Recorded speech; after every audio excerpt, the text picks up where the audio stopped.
आपके जो अंक आपने बोले हैं उसके आधार पर हमें लगता है 38 साल 2 महीने आज आपको धरती पर आए हुए हो गए। न ये फेसबुक पर है, न गूगल पर है, न इंस्टाग्राम पर है, न यूट्यूब पर है, न ही किसी डिजिटल प्लेटफॉर्म पर 5:17 लिखा हुआ है, नहीं ये लिखा हुआ है कि 38 साल 2 महीने दिन के आप हो गए हैं। आपकी जन्म कुंडली आपने डाल रखी है क्या? आप जन्म कुंडली मिलाइए, जन्म कुंडली मिलाएंगे तो 12 नंबर में मैं लिख रहा हूँ गुरु और शुक्र 7 अमृत कर रहे हैं। 8 हम जो है 8 में हम चंद्रमा और शनि लिख रहे हैं। एक बात 2 फूलों के नाम और बताइए आप। सर फूल है मोगरा और गुलाब। मोगरा और गुलाब। आपकी आरू नाम की जो बिटिया है अलंकृता, हो सकता है उसका नाम फेसबुक पे हो, लेकिन उसकी जो आयु है आज उसको धरती पर आए हुए 6 वर्ष दिन हो गए हैं। आपको अगर उनकी डेट ऑफ बर्थ याद हो तो आप कैलकुलेट करिए। सच है। अचंभित मैं तब हुआ जब आपने मेरे पिताजी का नाम लिया, क्योंकि पिताजी का नाम सोशल मीडिया पर कहीं भी उपलब्ध नहीं है। कि जब आपको इतना पता है कि बाजार आज गिरेगा, आपको पता है कि युद्ध तब रुक जाएगा, वर्ल्ड वॉर 3 तब होगा, तो फिर आज आपको ये क्यों नहीं पता कि यहाँ पर इतनी बड़ी दुर्घटना होने वाली है? मुख्यमंत्री महोदय, आप इस दुर्घटना को रुकवाइए, एक बहुत बड़ी भगदड़ होने वाली है। नागेश्वर सरकार जो कार्य कर रहे हैं कोई गलत कार्य तो नहीं कर रहे हैं। 26 साल के युवा ने आकर के पूरे विश्व को सनातन संस्कृति से ओतप्रोत कर दिया कि हमारे देश में सनातन के नाम पर जितनी भी जागृतियां हैं वो चमत्कार से अभिभूत होकर आती हैं। ज्ञान के प्रति लोगों के अंदर आस्था नहीं है, लेकिन जब कोई चमत्कार का उपयोग करके जनता के सामने उपस्थित होता है तो उसके सामने मजमा उमड़ पड़ता है। किसने दिए? पुरुषों ने ही तो दिए अवसर। आज जो आईएएस बन के बैठी हैं, आईपीएस बन के बैठी हैं, हम लोगों ने तो आगे स्वीकार्यता बढ़ाई। कि अभी थोड़ी देर पहले जैसे आपने स्टेटमेंट में कहा कि हमने उनको पढ़ने दिया, हमने उनको बढ़ने दिया, हम ही ने तो करने दिया। लड़ाई सब यहीं पर आकर खड़ी हो जाती है कि आपने क्यों। मेरी जानकारी में है कि राजस्थान के सीएम हो या फिर सत्ता पक्ष के बड़े नेता हो, पार्टी के अध्यक्ष हो, तमाम नेता, भजन लाल जी, सतीश पूनिया जी, सुनील बंसल जी, इन लोगों को क्या जानना होता है? और किसी ने आपसे ये कहा कि बेटा तुम्हारा इस बार आईएएस में नहीं हो पाएगा, और जब नहीं है तो वो जो बाल मन है जो इस बात को सुनने के बाद अब पढ़ने की तीव्रता को जब मेजर करता है तो वो पाता है कि मेरे अंदर तो केवल निराशा है, आशा तो छीन ही ली। कहीं सुनने में आता है कि पत्नी के इतने टुकड़े करके फ्रीजर में डाल दिया गया है। ये पति पत्नी का जो रिश्ता है उससे कई नवयुवक विवाह से डरने लगे हैं, नव युवतियां विवाह से डरने लगे। कि अभी थोड़ी देर पहले जैसे आपने स्टेटमेंट में कहा कि हमने उनको पढ़ने दिया, हमने उनको बढ़ने दिया, हम ही ने तो करने दिया। लड़ाई सब यहीं पर आकर खड़ी हो जाती है कि आपने क्यों। जब तक हम धर्म की शास्त्र मर्यादा का पालन करेंगे तब तक हम वंदनीय हैं। शास्त्र मर्यादा का जैसे ही हमने विरोध किया हम निंदनीय होंगे और हमें अधिक दंड भोगना पड़ेगा। तलाकशुदा और सिंगल, इन दोनों के बीच में भेद करने वाला भी तो समाज ही है जिसने उसे तलाक के डर से लिव इन के लिए मजबूर किया। प्राइवेसी के लिहाज से मैं मैक्सिमम चीजों को इसमें बीप करूंगा ताकि मेरी चीज इतनी पब्लिक ना हो जाए।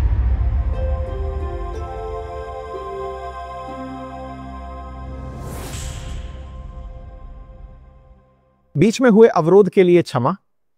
आपको ये बात मुझे इसलिए बताना जरूरी है कि जब आप इस तरह के साक्षात्कार सुन रहे हो जिनमें मन में ये प्रश्न बने कि आप ये साक्षात्कार क्यों कर रहे हैं। कुछ समय पहले जादूगर दिखाते हैं, कभी राजनेता दिखाते हैं, कभी राजा दिखाते हैं, कभी पंडित ले आते हैं, कभी किसी आश्रम से किसी व्यक्ति को ले आते हैं, कभी किसी धर्म के मानने वाले को ले आते हैं। विचारधाराओं में भी आप अलग अलग प्रकार के लोग ले आते हैं। सर हम तो आपको सुनने आए थे कि आप केवल हमें जियोपॉलिटिक्स बताएं या नेशनल मुद्दों पर अपनी राय रखें। मेरा मानना है कि विचारों में अगर अच्छा समागम हो, हमारे पास ये अवसर उपलब्ध हो कि हम लोगों को सुन पाएं, उनके विचारों को स्थान दे पाएं, तो ये एक बहुत सराहनीय प्रयास हो सकता है। मेरा केवल आपसे अनुरोध ये रहेगा कि जब भी आप इस तरह के किसी सेशन को सुने तो अपने किसी भी पूर्वाग्रह को साइड में हटाकर सुने। हो सकता है कि आप में से बहुत से लोग इनके विचारों से सहमत ना हो, तो क्या हम लोकतांत्रिक व्यवस्था में जिनके विचारों से सहमत नहीं होते उन्हें बोलने का भी हक नहीं देंगे? हम उन विचारों को केवल इसलिए सुनते हैं कि उस पक्ष को जानने के बाद संभवतया आपकी समझ और विकसित हो कि आप उन्हें मानेंगे या नहीं मानेंगे।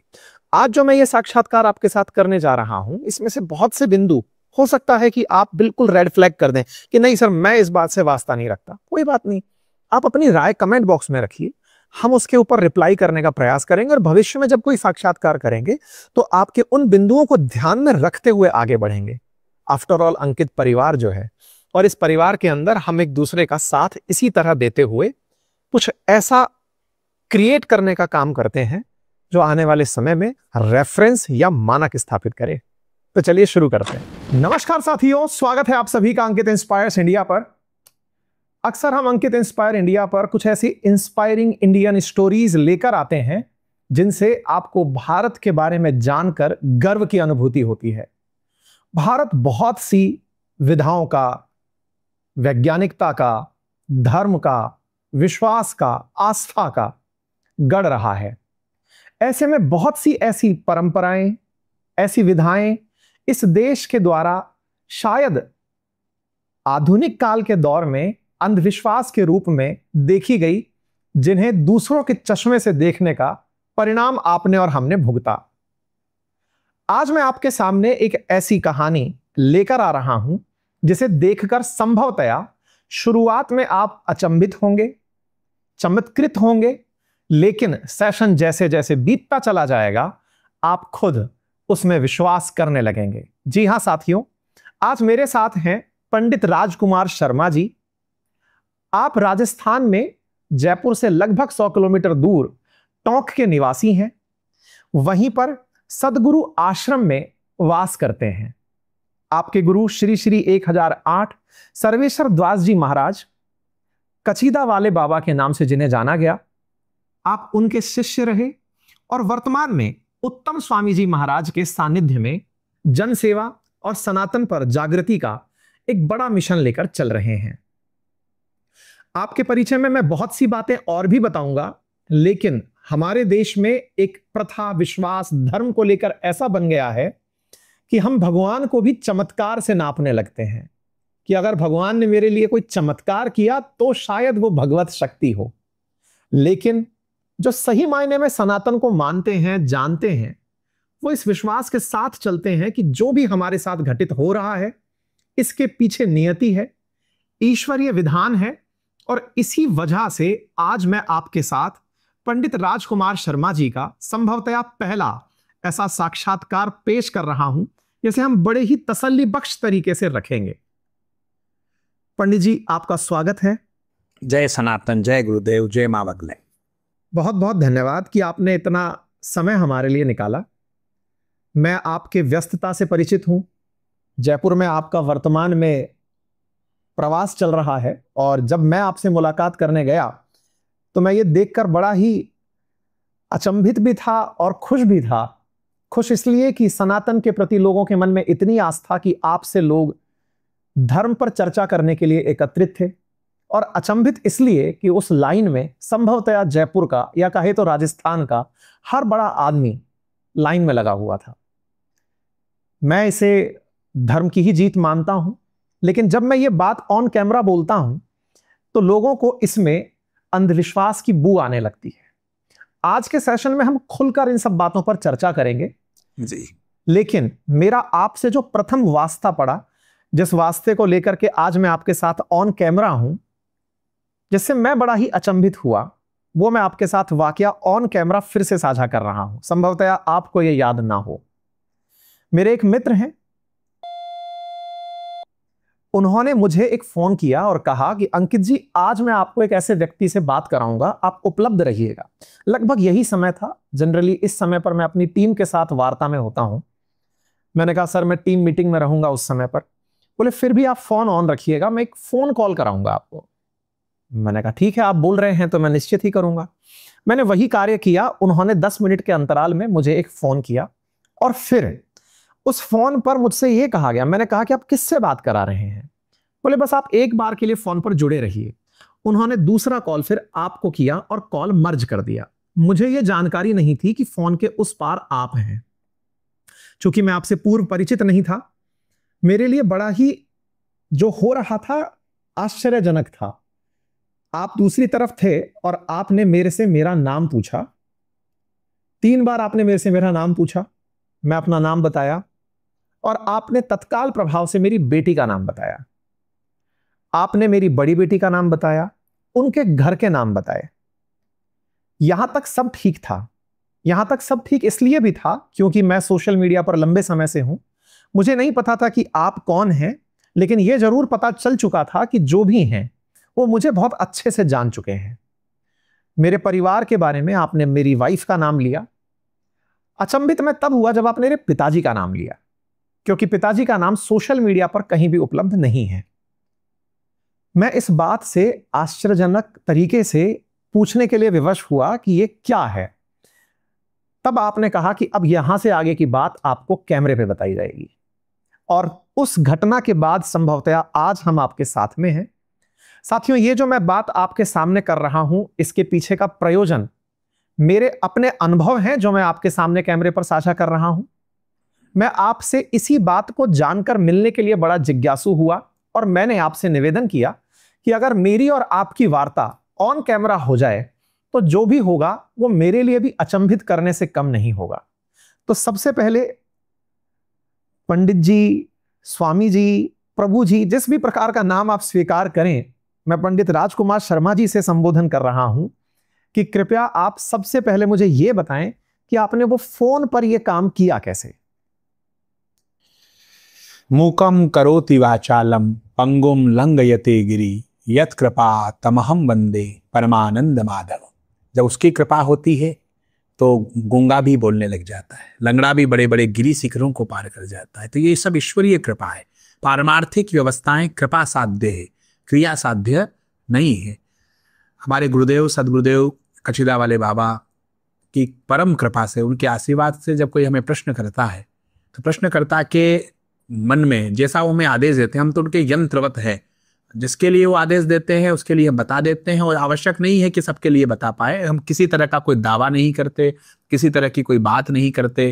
आपका अचानक जिस तरह से आपको ने कहा, मुझे भी आपके विषय में कोई उन्होंने पूर्व परिचय नहीं दिया था कि मैं किससे बात करवाने जा रहा हूं। आपसे बात हुई, 3 बार आपका नाम पूछा। नाम पूछने के बाद जो मुझे प्रेरणा, अंतर प्रेरणा जो मुझे हुई अपने गुरु कृपा से, भगवती के इष्ट की कृपा से जो अंतर प्रेरणा हुई, जब हम बोलने लगते हैं तो हमें लगता है कि हम नहीं, कोई और बोल रहा है हमारे मुखमंडल के माध्यम से, हम तो निमित्त मात्र हैं। वो मैं स्वतः ही बोलता चला गया। इसको आप चमत्कार मान रहे हैं, और ये जो हम आज कर रहे हैं ये प्रचार नहीं है, हमारा सांस्कृतिक पुनर्जागरण है। हमारा वेदों का, ऋषियों का, हमारे ग्रंथों का, हमारी संस्कृति का एक पुनर्जागरण है। हमारे जो सांस्कृतिक मूल्य, अनादिकाल से जो सांस्कृतिक मूल्य चले आ रहे हैं, उन सांस्कृतिक मूल्यों का ये पुनर्जागरण हम कर रहे हैं। हमारी युवा पीढ़ी को, हम विश्व गुरु थे, क्यों थे? हमारे इन सांस्कृतिक मूल्यों के कारण ही हम विश्व गुरु थे। ये वेदों का, शास्त्रों का, ग्रंथों का, ऋषियों की, मुनियों की, तपस्वियों की साधना का, उनके तप का एक छोटा सा प्रसाद है जो आप देख रहे हैं। पंडित जी महाराज, हमने आपके साथ जो फोन पे किया, कुछ वैसा हमने टीवी पे इन दिनों बागेश्वर बाबा के साथ देखा। वो व्यक्ति को सामने बिठाते हैं, उसके बारे में कुछ पर्ची लिखना शुरू करते हैं, और ऐसे प्रयास बहुत से लोगों ने किए कि उनको डिकोड किया जाए कि वो कैसे करते हैं। लगभग लोग निष्फल रहे क्योंकि वो नहीं डिकोड कर पाए कि वो कैसे ये काम करते हैं। कुछ लोग निकल कर आए, जिसमें से सुहानी शाह का नाम काफी चर्चा में आया, जिसमें उन्होंने ये कहा कि ये मेंटलिस्ट होते हैं, लोगों का दिमाग पढ़ करके ये बात जानते हैं। हाल ही में हमने एक जादूगर हैं ओपी शर्मा, उनका इंटरव्यू भी किया था। हमने इस बात को बड़ी क्यूरोसिटी से जानना चाहा कि क्या ये कोई जादू है या कोई विधा है। तब उन्होंने कहा कि मेंटलिज्म जो है, जिसमें कि आदमी के बात से, व्यवहार से, उसके बारे में चल रहे दिमाग के विचार को जाना जा सकता है, लेकिन इन तीनों चीजों में बड़ा कॉमन था कि सामने वो व्यक्ति सशरीर होना होता है। आपके साथ जो मुझे बहुत अचंभित करने वाली बात थी वो ये कि आपने फोन पर मेरे नाम को सुनकर मेरी जानकारी जुटाई। अब मेरी जो ऑडियंस है, जो कैमरे के उस पार बैठी है, वो कह सकती है कि सर इतनी देर में तो बस आपको गूगल पर सर्च मारा जाए तो आपके बच्चों के नाम और ये सब निकल के आ जाते हैं। मैं एक बार के लिए इस बात को भी मान लेता हूं, लेकिन गूगल पर संभवतया मेरी कुंडली नहीं है। चलिए, आपको 2 अंक बोली। आखिर यहीं पर पर्चा को लेंगे आप। कोई आप 2 अंक बोलिए। चलिए, 8 और 1। आपके जो अंक आपने बोले हैं उसके आधार पर हमें लगता है 38 साल 2 महीने आज आपको धरती पर आए हुए हो गए। 38 वर्ष 2 माह दिन आपको धरती पर आए हुए हो गए हैं। 17:17 पर आपका जन्म हुआ है। न ये फेसबुक पर है, न गूगल पर है, न इंस्टाग्राम पर है, न यूट्यूब पर है। बताइए, आपकी जन्म कुंडली अगर आपके पास हो तो आप उसे खोले। नहीं, आपने फेसबुक पे हो सकता है आपने बच्चों का नाम डाल दिया हो, बच्चियों का नाम डाल दिया हो, इंस्टा पे डाल दिया हो, लेकिन आपने अपनी जन्म कुंडली या आपका जन्म का समय या आपके जन्म की आयु ये डाल रखा है क्या? आपका जन्म का करके 17 मिनट पे आप जन्म हुआ है ये डाल रखा है क्या आपने? आपकी जन्म कुंडली आपने डाल रखी है क्या? आप जन्म कुंडली मिलाइए, जन्म कुंडली मिलाएंगे तो 12 नंबर में मैं लिख रहा हूं गुरु और शुक्र। आप देखिए, चेक करिए। एक में हमने सूर्य लिखा है, 2 में लिखा है, 3 हम रिक्त कर रहे हैं, 4 हम रिक्त कर रहे हैं, 5 हम रिक्त कर रहे हैं, 6 में हम केतु लिख रहे हैं, 7 हम रिक्त कर रहे हैं, 8 हम जो है 8 में हम लिख रहे हैं, 9 रिक्त कर रहे हैं, 10 रिक्त कर रहे हैं, एकादश भी रिक्त कर रहे हैं और द्वादश में पुनः गुरु और शुक्र लिख रहे हैं। इसी तरह से एक उदाहरण, एक बार 2 फूलों के नाम और बताइए सर। फूल है मोगरा और गुलाब। मोगरा और गुलाब। आपकी आरू नाम की जो बिटिया है, अलंकृता, हो सकता है उसका नाम फेसबुक पे हो सकता है उसका नाम गूगल पे हो, जैसा आपने कहा यूट्यूब पे हो, इंस्टाग्राम पे हो, लेकिन उसकी जो आयु है, आज उसको धरती पर आए हुए 6 वर्ष दिन हो गए हैं। आपको अगर उनकी डेट ऑफ बर्थ याद हो तो आप कैलकुलेट करिए, सच है का उसका जन्म है। अब आपके पास अगर उसकी कुंडली हो तो आप खोल सकते हैं। सर उसकी कुंडली नहीं है मेरे पास, मैं मेरी कुंडली आप मिला लीजिए, आप लिख लीजिए, उसको मिलान करिएगा। 9 धनु राशि में है, 10 में हम केतु और लिख रहे हैं, एकादश। फिर भी प्राइवेसी के लिहाज से मैं मैक्सिमम चीजों को इसमें बीप करूंगा ताकि मेरी चीज इतनी पब्लिक ना हो जाए जी। मैं बचूंगा इन सब चीजों से। ये जो आपने जस्ट अभी किया, ये संभवतया बहुत से लोगों के लिए एक असहज लगने वाली घटना हो। मैं इस बात से, जिस तरह की घटना अभी मेरे सामने घटी, मुझे अचंभा नहीं हुआ। क्यों नहीं हुआ? क्योंकि मैं इसका साक्षात्कार फोन पे कर चुका हूं। मेरे साथ फोन पे जो घटना घटी मैं आपको बता नहीं सकता। अगर आप मेरी ऑडियंस होने के नाम पर इस बात पर एक पल के लिए बिलीव कर पाते हैं तो ये घटना जो अब घट रही है, इससे ज्यादा चमत्कृत मैं पहले हो चुका हूं। और आपको अगर यकीन है कि ऐसी हमारी विधाएं हैं तो हम अब इसी चीज को आगे चर्चा में लेकर बढ़ रहे हैं। पंडित जी महाराज, मैं इसमें से बहुत सी चीजें बीप करूंगा, मैं पहले बता दे रहा हूं, नहीं तो पता चले कि हर आदमी मेरी कुंडली लिए घूम रहा है। आपने तो पूरा खोल दिया। एनीवे, चलिए, तो सबसे पहला सवाल सर यहीं से, ये किया कैसे? ये कृपा है। किसकी कृपा है? गुरु कृपा। हमारे वेदों की, शास्त्रों की, गुरुजनों की कृपा। गुरु कृपा केवलम, ये कृपा है। दिख रहा है जो सामने, ये केवल दृश्य मात्र है। दिख रहा है जो सामने, ये केवल दृश्य मात्र है। लिखी हुई है पटकथा, मनुष्य तो केवल पात्र है। इस रंगमंच पर हम केवल अभिनय कर रहे हैं। हमारे पात्र निर्धारित कर दिए गए हैं। कब, कौन, कहां, किससे मिलेगा, किसका, किसके जीवन में क्या योगदान होगा। 38 साल 2 महीने 17 दिन पर आज हम आपस में बैठ करके संवाद करेंगे। ये सब पूर्व निर्धारित व्यवस्थाओं का एक क्रम है। आज आप यहाँ अमेरिका में बैठे हुए व्यक्ति से दूरभाष के माध्यम से, वीडियो कॉल के माध्यम से जो है लाइव बात कर सकते हैं। तो मोबाइल में क्या किया गया है? मोबाइल में केवल इतना ही तो किया गया है, कुछ यहाँ जो तरंगे हैं उनको लगा करके नेटवर्किंग की गई है। तो हमारे जो वेदों में, शास्त्रों में, ग्रंथों में जो चीजें बताई गई है, जो वेदोक्त शास्त्रोक्त जो मार्ग बताया गया है, यदि हम उसको ऋषियों के, महापुरुषों के, गुरुजनों से, सदगुरु से दीक्षित होकर के उनके द्वारा निर्दिष्ट मार्ग का हम पालन करते हैं तो ये सब चीजें संभव है। और ये पराविज्ञान है। विज्ञान जिन चीजों को अभी तक जो सूत्रबद्ध कर पाया है, जैसे H2 + O2 = HO2, जल बना दिया, क्योंकि उनके पास एक फॉर्मूला आ गया है। लेकिन ये इस चीज का कोई फॉर्मूला विज्ञान के पास नहीं है। ये कृपा है, ये केवल और कृपा है। ईश्वरीय कृपा के माध्यम से हम जो है, इसीलिए तो हमारा देश विश्व गुरु रहा है आज। इसीलिए तो आज पूरा पाश्चात्य जगत जो है हमारे सामने दंडवत है। हमारी प्राचीन ऋषियों की विधा है और ये तो केवल और केवल उनके चरणार बिंदों की रज के बराबर है। हम तो अपने आप को निमित्त मानते हैं कि गुरु कृपा के माध्यम से, इष्ट कृपा के माध्यम से जब कोई प्रश्न हमें करता है तो हमें जो अंतर मन में जो प्रेरणा होती है, उस अंतर मन की प्रेरणा को हम इंकित करते हैं। हम स्वयं भी नहीं जानते हम क्या कह रहे हैं, हमें वो बाद में स्मृति में भी नहीं रहता है, लेकिन वो जो कहलवाना चाहते हैं। मुझे ऐसा लगता है कि इस जगत में कई देव शक्तियां वर्तमान में हमारे इस जगत में, ब्रह्मांड में विचरण कर रही हैं और वो देव शक्तियां पात्र व्यक्ति का चयन करती हैं।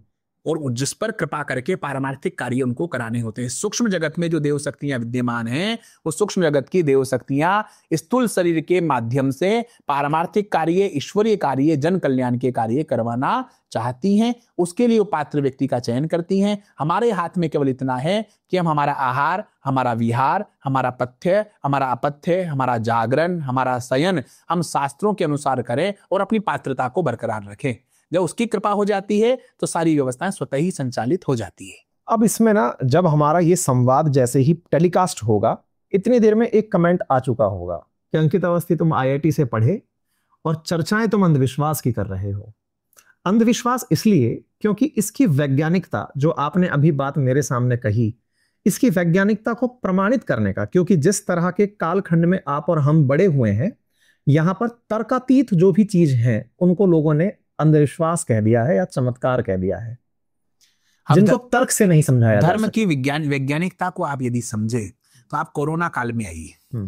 कोरोना काल में हमारे यहाँ क्वारंटाइन का प्रावधान किया गया। हमारा जो धर्म है पूर्णतः विज्ञान सम्मत है। हमारे यहाँ पर जब हमारे किसी परिजन की, निकट परिजन की जो है मृत्यु हो जाती है, तो हम शमशान में जब शवदाह करने जाते हैं, तो शवदाह करने के बाद वहां स्नान उस शमशान घर में ही किया जाता है। और वहां पर स्नान करने के बाद किसी ऊर्जा के केंद्र पर हम जाते हैं, मंदिर में जाते हैं, तुलसी चरणामृत लेते हैं, उसके बाद जाकर के हम जो है घर में प्रवेश करते हैं। हमारी दादी माँ वो पहले स्वर्ण के छींटे दे करके हमें प्रवेश कराती हैं। जिस घर में कोई देहावसान दिवंगत हो जाता है, 12 दिवस तक उस घर का अन्न जल हम ग्रहण नहीं करते हैं। तो ये हमारी वैज्ञानिकता ही तो है। धर्म 2 गज 2। हमारे यहाँ अभिवादन करने का जो तरीका है ये है, हाथ मिलाना कभी अभिवादन करने का तरीका रहा ही नहीं है। अब वैज्ञानिकता को समझिए, हमारे ऋषियों ने, मुनियों ने, तपस्वियों ने इस धर्म की वैज्ञानिकता को पहले ही समझ लिया था। लेकिन वो जानते थे कि मानव इतना स्वार्थी है, सुर नर मुनि जन की यह है रीति, स्वार्थ बिन करे न कोई प्रीति। बिना स्वार्थ के कोई प्रेम नहीं करेगा। इसलिए उन्होंने इन घटनाओं में भय का आरोपण किया ताकि विज्ञान सम्मत व्यवस्थाएं अनादि काल तक चलती रहे। एक छोटा सा उदाहरण और मैं आपको बताता हूं कि जैसे हमारे ऋषियों ने गीता में कहा कि वृक्षा नाम अस्वस्थम, मैं वृक्षों में अस्वस्थ नाम के वृक्ष में निवास करता हूं, अर्थात पीपल के पेड़ में मेरा निवास करता हूं। कौन? भगवान श्री नारायण गीता में कह रहे हैं कि मैं वृक्षों में, पीपल के पेड़ में निवास करता हूं।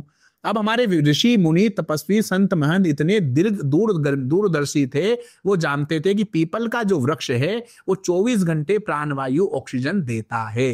अगर वो ये कह देते कि पीपल का पेड़ जो है 24 घंटे प्राणवायु ऑक्सीजन प्रदान करने वाला पेड़ है, औषधीय गुणों से युक्त है, इसके लिए इसका रोपण करना चाहिए, इसका संवर्धन करना चाहिए, संरक्षण करना चाहिए, तो आप ये मान के चलिए हम इतने स्वार्थी हैं कि आज यातायात जो पुलिसकर्मी हैं, यातायात पुलिस कर्मियों को चालान करना पड़ रहा है ट्रैफिक नियमों का उल्लंघन करने के लिए, हेलमेट नहीं लगाने के लिए। हेलमेट लगाने से यातायात कर्मियों को कोई लाभ नहीं हो रहा है। हेलमेट लगाना हमारी स्वयं की सुरक्षा के लिए आवश्यक है, लेकिन हम अपनी स्वयं की सुरक्षा में इतने लापरवाह हैं कि यातायात कर्मियों को चालान करके उसको करवाना पड़ रहा है। तो हमारे ऋषि मुनि तपस्वी सब जानते थे कि मानव इतना स्वार्थी है कि अगर ये कह दिया गया कि केवल प्राणवायु ऑक्सीजन देता है, तो ऑक्सीजन के सिलेंडर घर पे लाके रख लेगा, ऑक्सीजन के सिलेंडर लाके रख लेगा, लेकिन पेड़ों को नहीं लगाएगा और वृक्षों से होने वाले लाभ को नहीं लगाएगा। तो उन्होंने इसमें भय का आरोपण किया। आज हमसे लोग पूछते हैं, गुरुजी क्या बात हो गई? मैं कहते क्या बात हो गई? तो कहते गुरुजी हमारे घर में पीपल का बड़ा वृक्ष था और उसकी जड़ें इतनी फैल गई है कि अब हमें रहने में असुविधा हो रही है। तो अब आप कहें तो हम इसको काट दें या इसको नष्ट करवा दें कोई दवा डाल करके, कहीं हमारी वंश वृद्धि तो नहीं रुक जाएगी? फिर हम उनको कहते हैं बिल्कुल आप कटवाइए, लेकिन 10 से 15 वृक्षों के पोषण का संकल्प लीजिए, उनका संरक्षण, रोपण करिए, संरक्षण करिए, संवर्धन करिए। तो हमारी धर्म की, आप अगर धर्म का गहन अध्ययन करेंगे तो हमारा धर्म तो पूर्ण वैज्ञानिक है और परावैज्ञानिक है। हमारे जो वायुयान जिसकी आप बात कर रहे हैं, तो ये तो पुष्पक विमान आदि तो हमारे पूर्व से ही चले आ रहे हैं। हमारे पास तो वो जो टेक्नोलॉजी थी, आज हमारे 50 रुपए का पंचांग हमें ये बता रहा है कि आने वाले 50 वर्षों के बाद कब सूर्य ग्रहण होना है, कब चंद्र ग्रहण होना है, जिसके लिए नासा को या अन्य वैज्ञानिकों को करोड़ों अरबों रुपए खर्च करने पड़ रहे हैं, वो हमारे 50 रुपए के पंचांग में लिखा हुआ है। भूगर्भ में क्या होने वाला है, भूकंप कब आ सकता है, ये सारी गणनाएं हमारे ऋषियों ने, मुनियों ने पंचांग में लिपिबद्ध की है, जो आपको सार्वजनिक जीवन में उपलब्ध है। इतनी सहजता से, इतनी सरलता से उन्होंने सब चीजों को उपलब्ध करवा दिया। जो विधा अभी आपने प्रदर्शित की, इस विधा से जिसमें कि देखने वाली जनता इस समय चमत्कृत होगी, ये विधा केवल आप तक ही क्यों पहुंची? आपके गुरु की आप पर ऐसी कौन सी कृपा थी? क्या ये वैज्ञानिकता के तहत आता है? देखिए, आयु कर्म वित्तम च विद्या निधनमेव च पंच एतानि सृजयन्ते गर्भस्थ एव देहिन। गर्भस्थ एव देहिन। अब आज हम बात कर रहे हैं कि आज डायबिटीज का हेरेडिटी से स्थानांतरण हो रहा है। आज थायराइड का हेरेडिटी से स्थानांतरण। डॉक्टर्स कहते हैं कि आपके दादाजी को, दादी जी को, या आपके ननिहाल पक्ष में किसी को थायराइड था, किसी को डायबिटीज थी, तो वो क्यों मानते हैं कि आपको डायबिटीज होगी, आपको सावधान रहना पड़ेगा? वो कहते हैं कि आप शुगर कम लीजिए क्योंकि आपके पिताजी को थायराइड था, वो हेरेडिटी से आपके अंदर आ जाएगा, कहते हैं ना। इसी तरह से हमारे कुल में एक ब्रह्म ऋषि हुए पंडित राम कुमार जी शर्मा, हमारे दादाजी के पिताजी के भाई थे, वो अविवाहित थे, वो देवी के उपासक थे। कौन सी देवी के? भगवती के उपासक थे, माँ भगवती स्वरूपा साम्राज्य लक्ष्मी के उपासक थे। जिस तरह से आप मुझसे बात कर रहे हैं उस तरह से वो देवी से बात किया करते थे। अब वो हमारी हेरिडिटी में, रक्त में था। जैसे बागेश्वर सरकार जो कार्य कर रहे हैं, बागेश्वर सरकार जो कार्य कर रहे हैं, कोई गलत कार्य तो नहीं कर रहे हैं। आज एक 26 साल के युवा ने आकर के पूरे विश्व को सनातन संस्कृति से ओतप्रोत कर दिया, पूरे विश्व को सनातन की व्यवस्थाओं से जोड़ दिया। आज पूरा पाश्चात्य जगत हमारी संस्कृति के सामने नतमस्तक पड़ा है। सनातन का प्रचार प्रसार करना, वेदों का प्रचार प्रसार करना, सभी लोगों को जातिवाद से एकजुट करना, ये कोई गलत कार्य तो नहीं है, और ईश्वरीय शक्तियां इन कार्यों को करा रही है। तो इसी तरह से उनके भी रक्त में व्यवस्था थी, कोई ना कोई उनके पूर्वज ऐसे थे। इसी तरह हमारे जो पूर्वज थे, हमें बाल्यावस्था से ही उनकी कृपा का आभास होता था। अब जो व्यवस्थाएं हम बाई बर्थ लेके आए, हेरेडिटी से लेके आए हैं, गुरु मिलते हैं, सदगुरु जब मिलते हैं तो उस चीज को पहचान लेते हैं। महापुरुष क्या होते हैं? तत्वज्ञ होते हैं। वो किसी भी व्यक्ति की, जैसे अंकित जी से आज मेरी भेंट हुई, तो मैं हमारे परिचय की या हमारी प्रगाढ़ता का जो आकलन है वो आज के भौतिक युग की दूरी से नहीं करते। वो लोग तत्वज्ञ क्या करते? जन्म जन्मांतर से अंकित जी का मुझसे क्या संबंध रहा है और मुझे इनको इस जन्म में क्या व्यवस्था देनी है। तो सदगुरु गुरुदेव हमारे कशीदा वाले बाबा की हमारे ऊपर कृपा हुई। इससे पहले एक झा गुरु जी थे, उनसे हम मिले।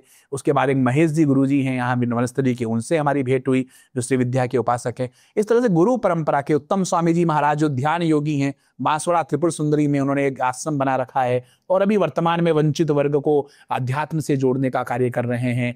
पूरे सनातन की जो अलग है, पूरे विश्व में सनातन की अलग जगा रहे हैं। 50 वर्ष की उनकी आयु है और पूरे भारतवर्ष में जो है उन्होंने सनातन को, वेदों को, शास्त्रों को, ग्रंथों को, जातिवाद से, पाखंडों से दूर करने का प्रयास कर रहे हैं। तो गुरु परंपरा के माध्यम से हमें ये सब चीजें प्राप्त होती गई, क्योंकि हमारे कुल में ये व्यवस्था पहले से ही विद्यमान थी। क्योंकि आपने अभी बागेश्वर धाम जी का जिक्र किया, हाल ही में किसी ना किसी कारण से तो वो सुर्खी में बने ही रहते हैं, लेकिन मैंने जब ऑब्जर्व किया उन्हें, मैं उनकी विधा को ये मानता हूं। जैसे मैं कई बार मेरे सेशंस में जब भी जिक्र हुआ है बागेश्वर धाम सरकार का, तो मैंने यही कहा है कि अगर इस बात को कोई प्लांट भी करे, प्लांट से मतलब है कि अगर 15-20 लोगों को पहले से बागेश्वर धाम को याद करा दिया जाए, धीरेन्द्र शास्त्री जी को याद करा दिया जाए कि ये 15 लोग आपके सामने आएंगे, इनके बारे में ये जानकारी आपको देनी है, इनके बारे में आपको ये प्रश्न दिमाग में रखने हैं, तो भी मैं अक्सर इस बारे में, मेरी एक रील भी बहुत वायरल हुई जिसमें मैंने ये कहा था कि ये कोई आईएएस भी बैठा होना सामने, उसके लिए भी बहुत मुश्किल काम है। हर दिन आपके सामने 50 लोग आए और आप एकदम शब्दशः उसके बारे में जानकारी दें। निश्चित ही कोई तो विधा है, वैज्ञानिकता से अगर उसे नहीं समझा सकते तो हम यही मान सकते हैं कि विज्ञान को अभी और ज्यादा बढ़ने की आवश्यकता है, क्योंकि ये हर दिन कुछ ना कुछ नवाचार करती है और संभवतः एक दिन ये भी शोध का विषय होगा कि लोग इस तरह की चीजें कर कैसे पाते हैं। लेकिन सर, मेरा सवाल जो इसमें जुड़ता है ना, अक्सर वो ये होता है कि हमारे देश में सनातन के नाम पर जितनी भी जागृतियां हैं वो चमत्कार से अभिभूत होकर आती हैं। ज्ञान के प्रति लोगों के अंदर आस्था नहीं है। ज्ञान में, जैसे हम बात करें अगर किसी रामायण पाठ की, गीता के ज्ञान की, बहुत अच्छे अच्छे संस्कारों की, बहुत सारे गुरुजन, बहुत सारे दिव्य पुरुष अपने अपने सभा में बहुत अच्छा अच्छा ज्ञान प्रेषित कर रहे हैं। लेकिन जब कोई चमत्कार का उपयोग करके जनता के सामने उपस्थित होता है तो उसके सामने मजमा उमड़ पड़ता है। आज की ही मैं अपडेट बताऊं आपको, तो आज उनका जन्मदिन है जिस दिन आप और मैं इस चीज को शूट कर रहे हैं, और आज उनके यहां पर एक हादसा हुआ है, भगदड़ की घटना है जो सुनने में आई है, और किसी व्यक्ति की मृत्यु की भी खबर है। ये जनता जो चमत्कार देखने आई है, विटनेस होने आई है कि ये कैसे हो रहा है, क्या आपको ये नहीं लगता कि सनातन चमत्कार दिखा करके अपनी तरफ आकर्षित करने की कला नहीं है? देखिए, चमत्कार को नमस्कार हमारे प्रारंभ से ही रहा है। आप सनातन में देखें, व्यवसायिक जीवन में देख लें, आर्थिक पारिवारिक जीवन में देख लें, किसी भी जीवन में देख लें, लेकिन चमत्कार करके उसका लक्ष्य क्या है? उसका लक्ष्य परमात्मा से जोड़ना। निर्मल बाबा की तरह कचौरी या पकौड़ी से नहीं जोड़ना कि कृपा पताशी पर रुकी हुई है। उनका लक्ष्य हनुमान जी महाराज से जोड़ना, बागेश्वर बाबा से जोड़ना, या हमारा लक्ष्य देवी से जोड़ना, ईश्वर से जोड़ना, वेदों से जोड़ना, शास्त्रों से जोड़ना। हमारा लक्ष्य पवित्र होना चाहिए। ये मानव स्वार्थी है, मानव बिना स्वार्थ के किसी से प्रेम करता नहीं। नहीं मिला रास्ता तो बदल गई आस्था, मनुष्य ऐसा है।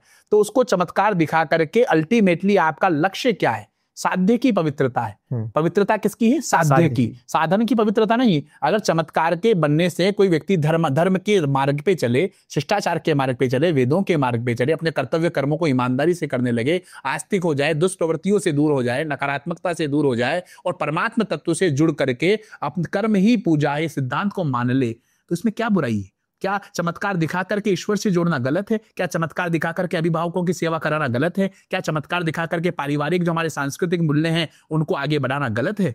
अगर इस चीज से, चमत्कार से लोग एकजुट होकर के हमारी संस्कृति की ओर लौट रहे हैं, अपने कर्तव्यों का पालन कर पा रहे हैं, ईश्वर से जुड़ रहे हैं, पर कर्म ही पूजा इस सिद्धांत को स्थापित करने, तो क्या बुराई है? बिल्कुल सत्य है, इसमें बुराई नहीं है। लेकिन होता यह है कि जो व्यक्ति इस राह पर चल रहा होता है, कुछ समय बाद वो खुद पूजनीय हो जाता है। लोग उस व्यक्ति के चमत्कार को नमन करने लगते हैं, उसके, जैसे आपने अभी कहा, साध्य और साधन, उस साधन में विश्वास रखने लगते हैं, साध्य को बाईपास कर देते हैं। बहुत अच्छा प्रश्न आपने किया। देखिए, जो लोग साध्य को बाईपास कर देते हैं, अब मैं आपको एक उदाहरण के माध्यम से बताता हूं कि हमारे यहाँ कई संत परंपरा में कई लोग संत हमारे कलंकित हुए, जिनको कारावास भी जो लोग भोग रहे हैं। तो मैं आप एक उदाहरण बताता हूं। जैसे पीपल का पेड़ है, पीपल के वृक्ष की हम पूजा करते हैं, उसके नीचे दीपक लगाते हैं, उसकी परिक्रमा करते हैं और उसको प्रणाम करते हैं। बिल्कुल। तो पीपल को जब हम प्रणाम करते हैं तो पीपल के पर लगे हुए सभी जो पत्ते हैं उनकी भी पूजा हो जाती है। या फिर एक एक पत्ते को तोड़ के पूजा तो नहीं करते। नहीं, ठीक बात है। पीपल की जब हम पूजा करते हैं, उसके दीपक लगाते हैं, उसकी प्रदक्षिणा करते हैं, तो पीपल पर लगे हुए प्रत्येक पत्ते की पूजा स्वतः ही हो जाती है। मतलब वो जो है वो पूजा, वो पीपल का जो पत्ता है वो भी वंदनीय हो जाता है। इसमें कहा, वंदे बोधमयम नित्यम गुरुम शंकर रूपिणम यमाश्रितो ही वक्रोपि चंद्र सर्वत्र वंदयते। वो गुरु तत्व ऐसा है, ईश्वरीय तत्व ऐसा है जिसकी शरण में जाने पर वक्र चंद्रमा भी पूजन हो जाता है। वक्र टेढ़े चंद्रमा को भी हम जो है जल चढ़ाते हैं, उसकी भी पूजा करते हैं। ठीक है, लेकिन जैसे ही वो पीपल का पत्ता पीपल के पेड़ से नीचे गिर जाता है तो हम उस पर लघु शंका करते हैं, टॉयलेट करते हैं। उस टॉयलेट करते समय हम सोचते नहीं और पीपल का पत्ता है। इसलिए ऐसे हम जैसे जो धर्माचार्य हैं, बागेश्वर सरकार हो, मैं हूं, या आसाराम बापू या कोई राम रहीम हो या कोई भी हो, उनकी वो जब तक वंदनीय हैं, जब तक वो ईश्वरीय व्यवस्था से, ईश्वरीय संविधान से जुड़े हुए हैं, तब तक उनकी पूजा होगी। पर जिन्होंने संस्कृति का विघ्न किया, अगर राजकुमार शर्मा कल कोई मान लीजिए ऐसा गलत कर्म करता है तो मेरी निंदा होनी ही चाहिए, निश्चित रूप से होनी चाहिए। जिस तरह से पीपल का पत्ता जब तक पीपल से जुड़ा हुआ था तब तक वो वंदनीय था, जैसे ही नीचे गिरा लोग उस पर लघु शंका करने लगे। तो इसमें कोई बात नहीं, अवश्यमेव भोक्तव्यम शुभाशुभम यत् कर्मम। जो भी शुभ अशुभ हमने किया है वो हमें भोगना ही पड़ेगा। और जो धर्म के क्षेत्र में आकर के आडंबरों को, पाखंडों को करते हैं, जब तक हम धर्म की शास्त्र मर्यादा का पालन करेंगे तब तक हम वंदनीय हैं। शास्त्र मर्यादा का जैसे ही हमने विरोध किया हम निंदनीय होंगे और हमें अधिक दंड भोगना पड़ेगा। राजकुमार शर्मा से शास्त्र नहीं है, राजकुमार शर्मा से शास्त्र नहीं है, शास्त्रों से, वेदों से राजकुमार शर्मा है। हमें इस बात को माननी पड़ेगी। अगर मैं को शास्त्र के विरोध में कोई बात कर रहा हूं तो वो उसको आप स्वीकार कदापि मत करिए, क्योंकि हमारे जो शास्त्र हैं, हमारे ऋषियों ने, मुनियों ने, तपस्वियों ने हजारों वर्ष की साधना के बाद, हजारों वर्षों के अनुभव के बाद उनको अनुभूत करके, परीक्षित करके उनको बनाया है। राजकुमार शर्मा तो आज का है, एक भौतिक युग में है। तो शास्त्र संबद्ध जो काम हो वो वंदनीय है, और शास्त्र के विरोध में जो कार्य किया जा रहा है वो सदैव निंदनीय है। उसकी निंदा करनी चाहिए, उसका विरोध करना चाहिए और ऐसे लोगों से सदैव दूरी बनानी नहीं चाहिए, चाहे वो राजकुमार शर्मा हो या कोई और हो। एक सवाल बहुत अच्छा उठता है जब इस तरह की चर्चाएं होती हैं, और वो सवाल इस विषय के आसपास घूम रहा होता है। हाँ, लीजिए। वो सवाल इस विषय के आसपास घूम रहा होता है कि आप लोगों के पास इतनी चमत्कारिक सत्ता है तो आप कुछ भी अनहोनी को रोक क्यों नहीं देते? उदाहरण के लिए, कुंभ के दौरान भगदड़ मची, देवस्थान था, इतने सालों बाद आयोजन था, ऐसे में भगदड़ के दौरान लोगों की मौत हो जाती है। एक तरफ हम ईश्वरीय आस्था के ऊपर बोल रहे होते हैं, ईश्वर के अंदर चमत्कार है, ईश्वरीय विधा में चमत्कार है, हम उसकी बात कर रहे होते हैं। आप लोग पहले ही कुछ अनहोनी को भांप क्यों नहीं लेते? किसी अपराधी को अगर मान लीजिए सजा मिले, किसी अपराधी को दंड मिल रहा हो, तो क्या जज उसको बदल सकता है? किसी ने मृत्यु, किसी को मर्डर कर दिया हो और आप ये कहें कि आप तो जज साहब हैं, आपको तो सब पता है, आप नियमों के जानकार हैं, तो क्या उसको, उसके परिणाम को उसको जीवन दान दिया जा सकता है? अब आप कहेंगे कि तो इन्होंने क्या अपराध कर दिया, जो 242 लोग जो है आज उसमें चले गए, उन्होंने क्या अपराध कर दिया? कुंभ में जो लोग चले गए तो दर्शन के लिए गए थे। तो हमारे यहाँ पर 3 तरह के कर्म हैं, प्रारब्ध, संचित और क्रियमान। प्रारब्ध, संचित और क्रियमान। कर्म ही पूजा है। धर्म क्या है? कर्म ही धर्म है। हमारे द्वारा, भाग्य को समझिए, हमारे द्वारा पूर्व जन्म में किए गए कर्मों का परिणाम ही भाग्य है, अर्थात कर्म ही भाग्य है। कोई व्यक्ति जन्म से ही विकलांग पैदा हो रहा है, कोई व्यक्ति जन्म से ही विकलांग पैदा हो रहा है, डीफ एंड डम्ब पैदा हो रहा है, तो ये क्या है? उसने क्या कर्म किया गर्भ में अभी तक? उसके लिए ऐसा नहीं कोई गरीब व्यक्ति के ही पैदा हो रहा है, अरबों खरबों लोगों के भी पैदा हो रहे हैं, मानसिक विमंदित बच्चे पैदा हो रहे हैं। तो ये कोई पूर्व जन्म का उनका प्रारब्ध था, जिसका कर्म भोग उनको करना ही पड़ा। हमारे शंकराचार्य जी बिल्कुल अल्पायु में चले गए। कई लोग ऐसे हैं जो आज डांस नृत्य करते करते चले जा रहे हैं। तो ये तो नियति है। इसीलिए तो इस सर्वोच्च सत्ता को जब मानव इस पर कंट्रोल कर लेगा, या हम जैसे लोग इस पर कंट्रोल कर लेंगे, तो उस ईश्वरीय विधान को कौन मानेगा? एक बात। दूसरी बात, हमें अभी खुद को ये पता नहीं है कि आधे घंटे बाद हमारे साथ क्या होना है, आधे घंटे के बाद हमारे साथ क्या होने वाला है। हम किसी का अच्छा या बुरा नहीं कर सकते, ये परमात्मा करवाता है। हम तो निमित्त मात्र हैं। जो लोग सोचते हैं कि हम कोई परिवर्तन कर सकते हैं, राजकुमार शर्मा या जितने भी संत हैं, परिवर्तन नहीं कर सकते। ये तो ईश्वरीय विधान के माध्यम से सारी व्यवस्थाएं तय है। उसकी इच्छा है, प्रभु इच्छा सर्वोपरि है। वो चाहे हमें, आज आप पूछ रहे हैं, आप कह दें इनमें से किसी से बात कर ले आप, तो अगर उनकी इच्छा होगी तो बताएंगे, नहीं होगी तो नहीं बताएंगे। हम किसी से बाध्य नहीं है। जब हम आप लोगों के पास आते हैं तो इंसान के मस्तिष्क का जो सबसे बड़ा प्रश्न होता है वो उसके साथ भविष्य में घटने वाली घटनाओं को लेकर ही होता है। इतिहास से तो वो स्वयं भी परिचित है, वर्तमान को वो जी रहा है, आगे क्या होगा यही उसका आज के समय में, मतलब ये मानकर मैं खुद इस तरह से देखता हूं कि जितने भी मेरे मित्र हों, सर्कल में परिवारजन हो, जो भी सब लोग हैं, उनको पंडित जी के पास अगर जाना है, अगर कोई कहा जाए पंडित जी, ज्योतिषाचार्य या धर्मगुरु, किसी के पास भी जाना है, तो वो भविष्य के मंगल के लिए जाते हैं। वो पास्ट के पाप मिटवाने नहीं जाते कि साहब आशीर्वाद दो, मुझसे कोई अपराध हो गया उसे क्षमा करवा दो। प्रायश्चित बोध के लिए जा सकता है, पाप मिटवाने कोई नहीं जा रहा है। लेकिन हाँ, अगर उसे ये जानकारी लग जाए कि भविष्य में तुम्हारे साथ बहुत अच्छा होने वाला है, उसे बहुत अच्छा भाव मिलता है, उसे ये पता चल जाए कि बहुत बुरा होने वाला है। अच्छा, ये बात सच भी है कि आप में से बहुत सारे, मैं इवन आपको भी उस श्रेणी में रखूं कि आपने ज्योतिष के माध्यम से निश्चित ही ये जानकारियां तो व्यक्तियों के बारे में जुटाई हैं कि हाँ, ये व्यक्ति भविष्य में क्या कर सकता है। इसी वजह से मेरा प्रश्न बना था, ज्योतिष जब आपको ये बात बता रहा है कि भविष्य में ये घटना घटी है, मैं बहुत सारे ऐसे धर्माचार्यों को देखता हूं, पंडितों को देखता हूं, जो क्लेम कर रहे होते हैं दुनिया में चल रहे युद्ध पे, भारत पाकिस्तान के युद्ध पे, आतंकवाद की घटना पे, महंगाई पर, शेयर बाजार पर। आजकल तो इतना विधान आ गया कि बहुत से पंडित लोग मार्केट तक बता दे रहे हैं कि आज बाजार गिरेगा, इस तरह की कुंडली चल रही है। ये जो सवाल है ना, जब इतना सब कुछ पता है, अब मुझे ये समझ नहीं आता कि जब आपको इतना पता है कि बाजार आज गिरेगा, आपको पता है कि युद्ध तब रुक जाएगा, वर्ल्ड वॉर 3 तब होगा, तो फिर आज आपको यह क्यों नहीं पता कि यहां पर इतनी बड़ी दुर्घटना होने वाली है। मुख्यमंत्री महोदय, आप इस दुर्घटना को रुकवाइए, एक बहुत बड़ी भगदड़ होने वाली है। इतने बड़े बड़े धर्माचार्य, हमारे देश के समस्त जितने भी बड़े धर्माचार्य थे, या तो वह सशरीर या आशीर्वाद स्वरूप कुंभ में विराजमान थे। ऐसे में अगर वो इस घटना को नहीं पता लगा पाते, तो ये बच्चों के मन में, जो आज के बच्चे हैं, जिन्हें संस्कारों में हो सकता है रामायण गीता का अध्ययन ना कराया गया हो सकता है वेद पाठ ना कराया गया हो, वो चाहे वो सोशल मीडिया के माध्यम से हो, आम जन के माध्यम से हो, धर्म पर अपना बिलीफ बनाते चले जा रहे हैं। धर्म के बारे में बोलने वाला कोई ना हो, लेकिन कुतर्क देने वाले बहुत हैं कि तुम्हारे ईश्वर ने क्या कर लिया, इतनी बड़ी दुर्घटना हो गई।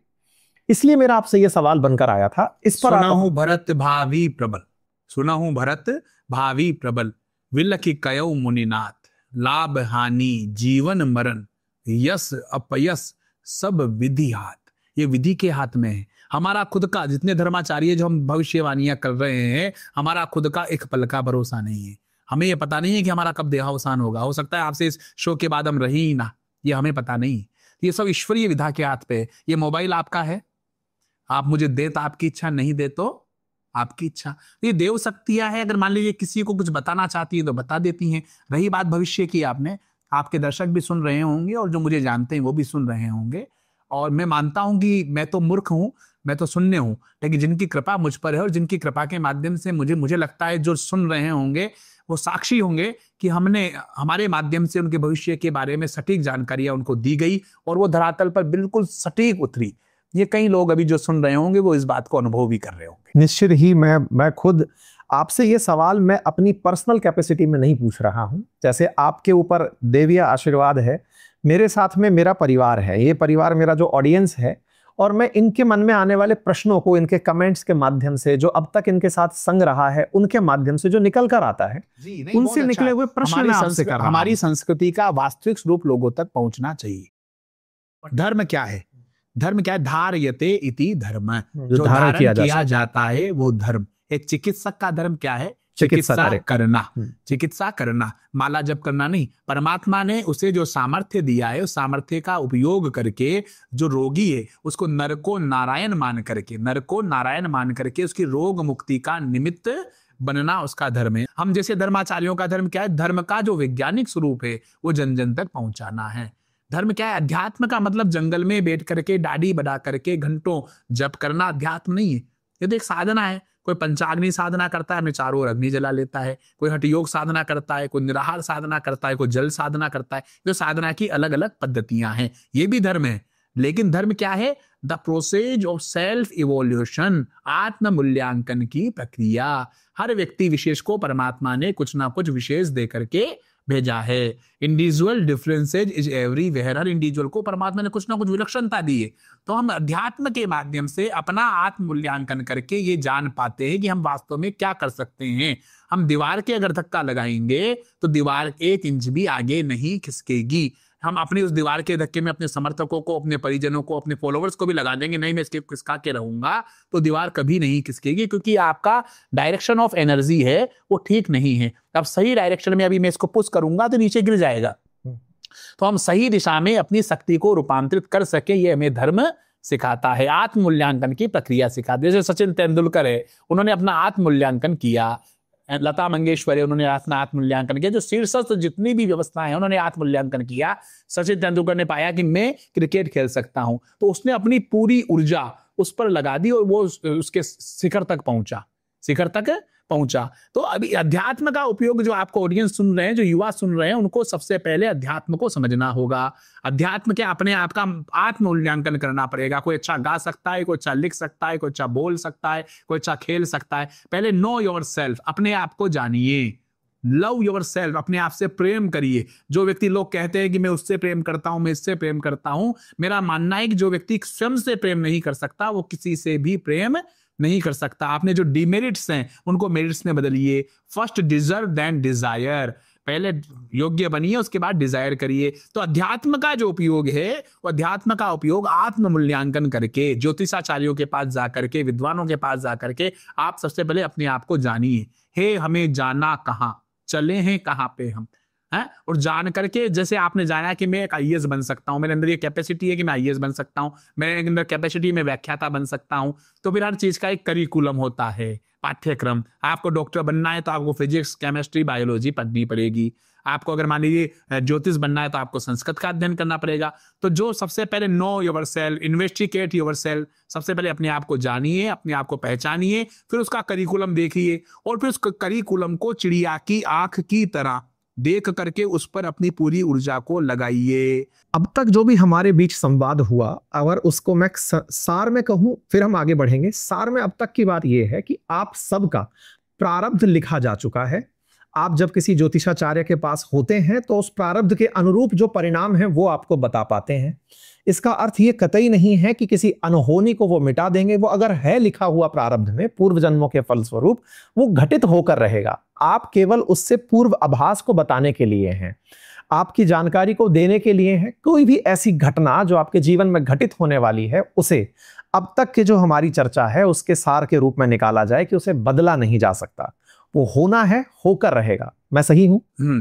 अवश्यमेव भोक्तव्यम शुभाशुभम यत्कर्मम, जो भी हमने शुभ अशुभ किया है, जो प्रारब्ध जनित व्यवस्था है, उसका भोग आपको करना ही पड़ेगा। अब वेदों में, शास्त्रों में, ग्रंथों में ज्योतिषियों के पास जाने का क्या लाभ है?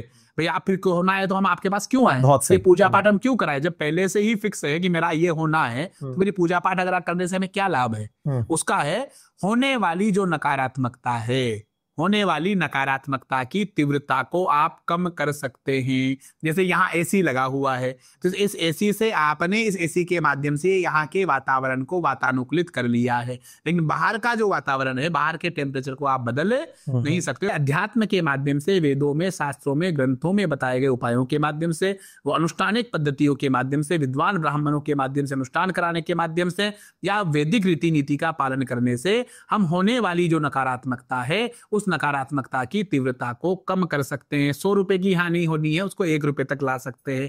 1 रुपए का लाभ होना है, उसको 1000 रुपए तक ले जा सकते हैं। इसी में एक सवाल आता है, कई बार बहुत से बच्चे पढ़ाई करते समय ज्योतिषाचार्यों के पास जाकर, क्योंकि सभी के पास सब एक्सेस नहीं होते, आपके पास भी इतनी लंबी कतार होती है कि उसमें समय लेकर के आपसे मिलने का समय लेना होता है। ऐसे में हर किसी के लिए आजकल ज्योतिषाचार्य एक्सेसिबल भी नहीं है। जो शहर में प्रतिष्ठित हो गए, फिर वो प्रतिष्ठित लोगों के हो गए। कुछ इस तरह की चर्चाएं अब होने लगी हैं। ऐसे में उनको जो मिला वो उससे जानकारी लिए, हो सकता है उनके पास ज्ञान का अभाव रहा हो या जो भी उस समय व्यवस्थाएं रही हो, और किसी ने आपसे ये कहा कि बेटा तुम्हारा इस बार आईएएस में नहीं हो पाएगा, या सरकारी नौकरी का तुम्हारे पास योग नहीं है।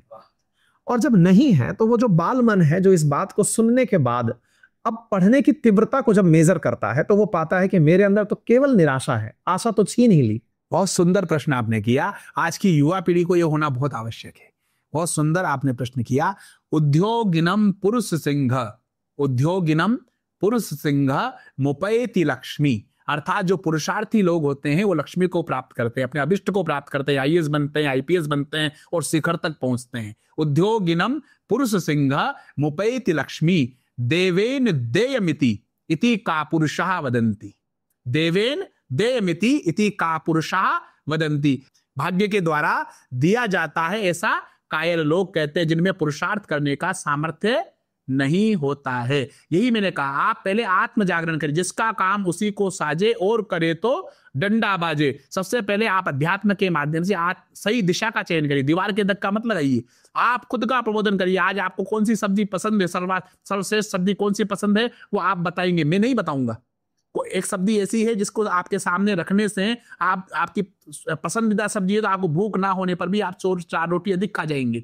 एक सब्जी ऐसी होगी जो आपको नापसंद है, भूख होने पर भी 1 रोटी कम खा के उठेंगे। तो अध्यात्म के माध्यम से आत्म मूल्यांकन करिए, फिर सही दिशा में अपनी ऊर्जा को लगाइए। उसके बाद किसी ज्योतिषी से पूछने की आवश्यकता नहीं है। उसमें फिर इसके आया उद्योगिनम पुरुष सिंगम उपैति लक्ष्मी देवेन देयमिति इति कापुरुषा वदन्ति। उसके बाद क्या करना है, पूर्ण मेहनत करिए।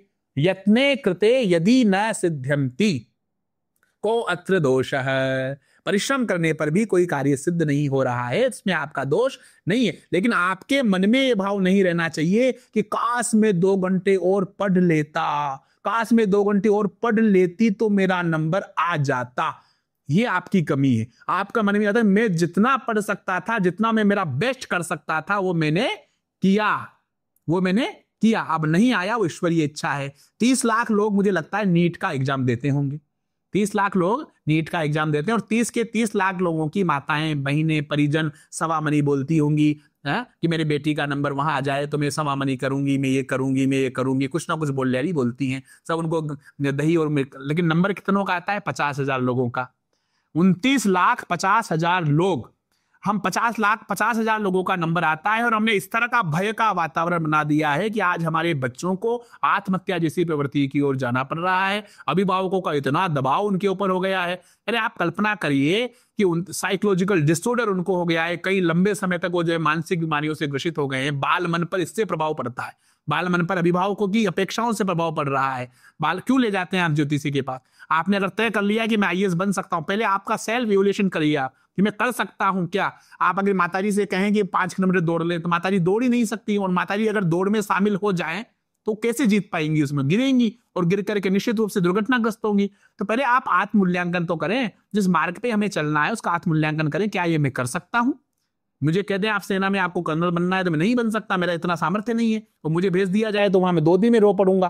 तो आपके अनुसार ज्योतिष के पास जाना चाहिए कि नहीं जाना चाहिए? अगर आत्म मूल्यांकन हो गया तब तो व्यक्ति जाएगा ही नहीं। मूल्यांकन अगर आपने कर लिया, उस आत्म मूल्यांकन की प्रोसेस में आप ज्योतिषाचार्य का सहयोग ले सकते हैं और फिर आप डिटरमाइन कर लें कि मुझे ये करना है। तो किसी को मत देखें, चिड़िया की आंख की तरफ पूरा परिश्रम करें, परिणाम की भी अपेक्षा ना रखें।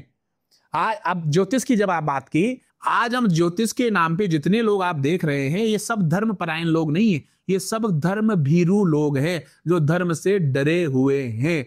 गुरुजी ने कह दिया कि 12:36 पर दायां पैर बाहर निकलना चाहिए, और मान लीजिए अंकित जी ने जाते समय 12:36 की जगह 37 हो गए और बाएं की जगह दायां पैर निकाल दिया, तो स्मृति आरू पारू सब, और कोई मान लो स्वभाव से कोई दुर्घटना घटित हो गई तो स्मृति आरू पारू माताराम सब लोग कहेंगे कि गुरुजी ने कहा था कि 12:36 पे बायां निकालना, तूने दायां कैसे निकाल दिया। हम इतने डरे हुए हैं, हम आज कदम कदम पर इतने डरे हुए हैं कि गुरुजी इतने बज के इतने मिनट पे कर लूं क्या, गुरुजी ये कर लूं क्या। अरे ईश्वर भी है और ईश्वर ही है, ईश्वर भी है और ईश्वर ही है। आप ईश्वर ही, जब आपके साथ आप बोलिए ईश्वर भी है, ईश्वर भी है और ईश्वर ही है, ईश्वर ही इसमें आपको आत्मविश्वास लग रहा है? दोनों में लग रहा है। नहीं, दो ईश्वर भी है ना, विकल्प है। ईश्वर भी है तब रत्न है, तब कुंडलियां हैं, तब ये बाई आडंबर हैं, मतलब आडंबर हैं, पहले आडंबरों को मानोगे फिर ईश्वर ही है। हमारा आत्मविश्वास किस पे आ रहा है? ईश्वर ही है। मैं पुरुषार्थ करूंगा, एक सुपर नेचुरल पावर मेरे साथ चल रही है। अगर मैं अपने मार्ग का, अगर मैंने अपना लक्ष्य सही बनाया है, उसके पाठ्यक्रम को फॉलो कर रहा हूं, तो निश्चित रूप से उसको मेरा सहयोग करना ही पड़ेगा। तो हम आज इतने धर्म भीरू हो गए। मेरा आपके दर्शकों से भी आग्रह है कि जो डराए वो धर्म नहीं हो सकता, जो भयभीत करे वो धर्म हो ही नहीं सकता, जो भय से मुक्त करे वो धर्म। इसलिए भय मुक्त होकर के आपके जो कर्तव्य कर्म हैं, उन कर्तव्य कर्मों को आप ईमानदारी से, पूरी निष्ठा से, कृतज्ञता से, समर्पण के साथ करिए। क्या होना है वो आप छोड़िए, आप अपना पुरुषार्थ तो करिए। आपकी अंतरात्मा तो ये ना कहे कि मैं थोड़ा सा और कर लेता। ये आपकी अंतरात्मा, आप अंतरात्मा को जवाब दें कि मैंने मेरा बेस्ट किया, इससे अधिक मैं नहीं कर सकता था। अभी जो आपने उदाहरण लिया 12:36 और 12:37 वाला, मैं इस प्रश्न को थोड़ा और खींचूंगा, और वो इसलिए कि हमारे ज्योतिष में ही ज्योतिषाचार्य सबसे पहले आपके जन्म का समय पूछते हैं कि आप कितने बजकर कितने मिनट पर पैदा हुए। वो इसलिए जानना चाहते हैं कि उस समय के हिसाब से वो ग्रहों की स्थिति का अंदाजा लगा सकें, नंबर 1, और उसी के अनुकूल व्यक्ति व्यवहार करेगा, यही ज्योतिष बताने का प्रयास कर रही होती है, जहां तक मेरी जानकारी है। मुहूर्त की अगर बात हो तो मुहूर्त निकालने वाले पंडित जब आप बताते हैं कि बच्चे का पाणी ग्रहण संस्कार मध्य रात्रि 12:30 से पहले हो जाना चाहिए, या फिर आप बता रहे होते हैं कि घर की जो नींव है वो इतने बजकर इतने मिनट तक लग जानी चाहिए, इतना चौघड़िया है, इतने समय का समय है, इस समय पर अगर ये काम करेंगे तो श्रेष्ठ होगा, इस समय पर श्रेष्ठ योग बन रहा है। आप मुहूर्त के खिलाफ हैं या फिर मुहूर्त के डर के खिलाफ हैं? मैं मुहूर्त के भय के विरोध में हूं। हमारी संस्कृति, ज्योतिष एक पराविज्ञान है। ज्योतिष के हमारे यहाँ विश्वविद्यालय बने हुए, हमारे पंचांग, हमारे मुहूर्त, हम खुद मुहूर्त को देख करके काम करते हैं, सारी चीजें हम उनके अनुसार चलते हैं। और परिष्कृत विज्ञान है जो हमारे ऋषियों ने, मुनियों ने जो लिख दिया, हमारा अभिजीत काल, हमारा लाभ हानि का चौघड़िया, वास्तव में वो सारी चीजें बिल्कुल सटीक है, वैज्ञानिक है, और उनका लाभ जनमानस को होता ही है। लेकिन उसकी वजह से आज जो भयभीत हैं, उस भय के हम विरोध में हैं कि आपको भयभीत नहीं होना है। हमारा ज्योतिष तो परिष्कृत ज्ञान है, आज से 1000, यहाँ से 100 फीट नीचे क्या हो सकता है, हमारा ज्योतिष विज्ञान पंचांग वाले हमारे बता देते हैं। पंचांग में हमारी गणनाओं के माध्यम से पता चल जाता है, इतना खुदाई करेंगे तो ये मिलेगा, इतना खुदाई करेंगे इतना ये मिलेगा। हमारे ऋषियों की परंपरा है, ये तो कभी गलत हो ही नहीं सकती। शास्त्रों पर तो किसी भी तरह से कोई भी व्यक्ति प्रश्न उठा ही नहीं सकता। हमारे ऋषियों ने, मुनियों ने इतना परिष्कृत रूप से शास्त्रों को बनाया है कि उन पर प्रश्न नहीं उठाया जा सकता। लेकिन उन्होंने भय मुक्त होने के लिए कहा है, इतना भयभीत होने के लिए नहीं कहा है। हर छोटी चीज को आपको ईश्वर ज्योतिषियों से पूछने की आवश्यकता नहीं है। जो मूल विषय है उनसे बात करिए। आज बच्चा पैदा होता है, हमसे आकर के बच्चा पैदा होता है, भी 6 महीने का नहीं हुआ, और उससे आते पूछते हैं गुरुजी ये क्या बनेगा। अरे गुरुजी ये क्या बनेगा? 6 महीने के बच्चे के लिए आप पूछ रहे हो कि अभी 25-30 साल बाद होना है, क्या बनेगा? ये क्या प्रश्न हुआ? कोई व्यक्ति अपनी ऊर्जा का, अपनी आध्यात्मिक शक्ति का प्रयोग क्यों करेगा आपके लिए?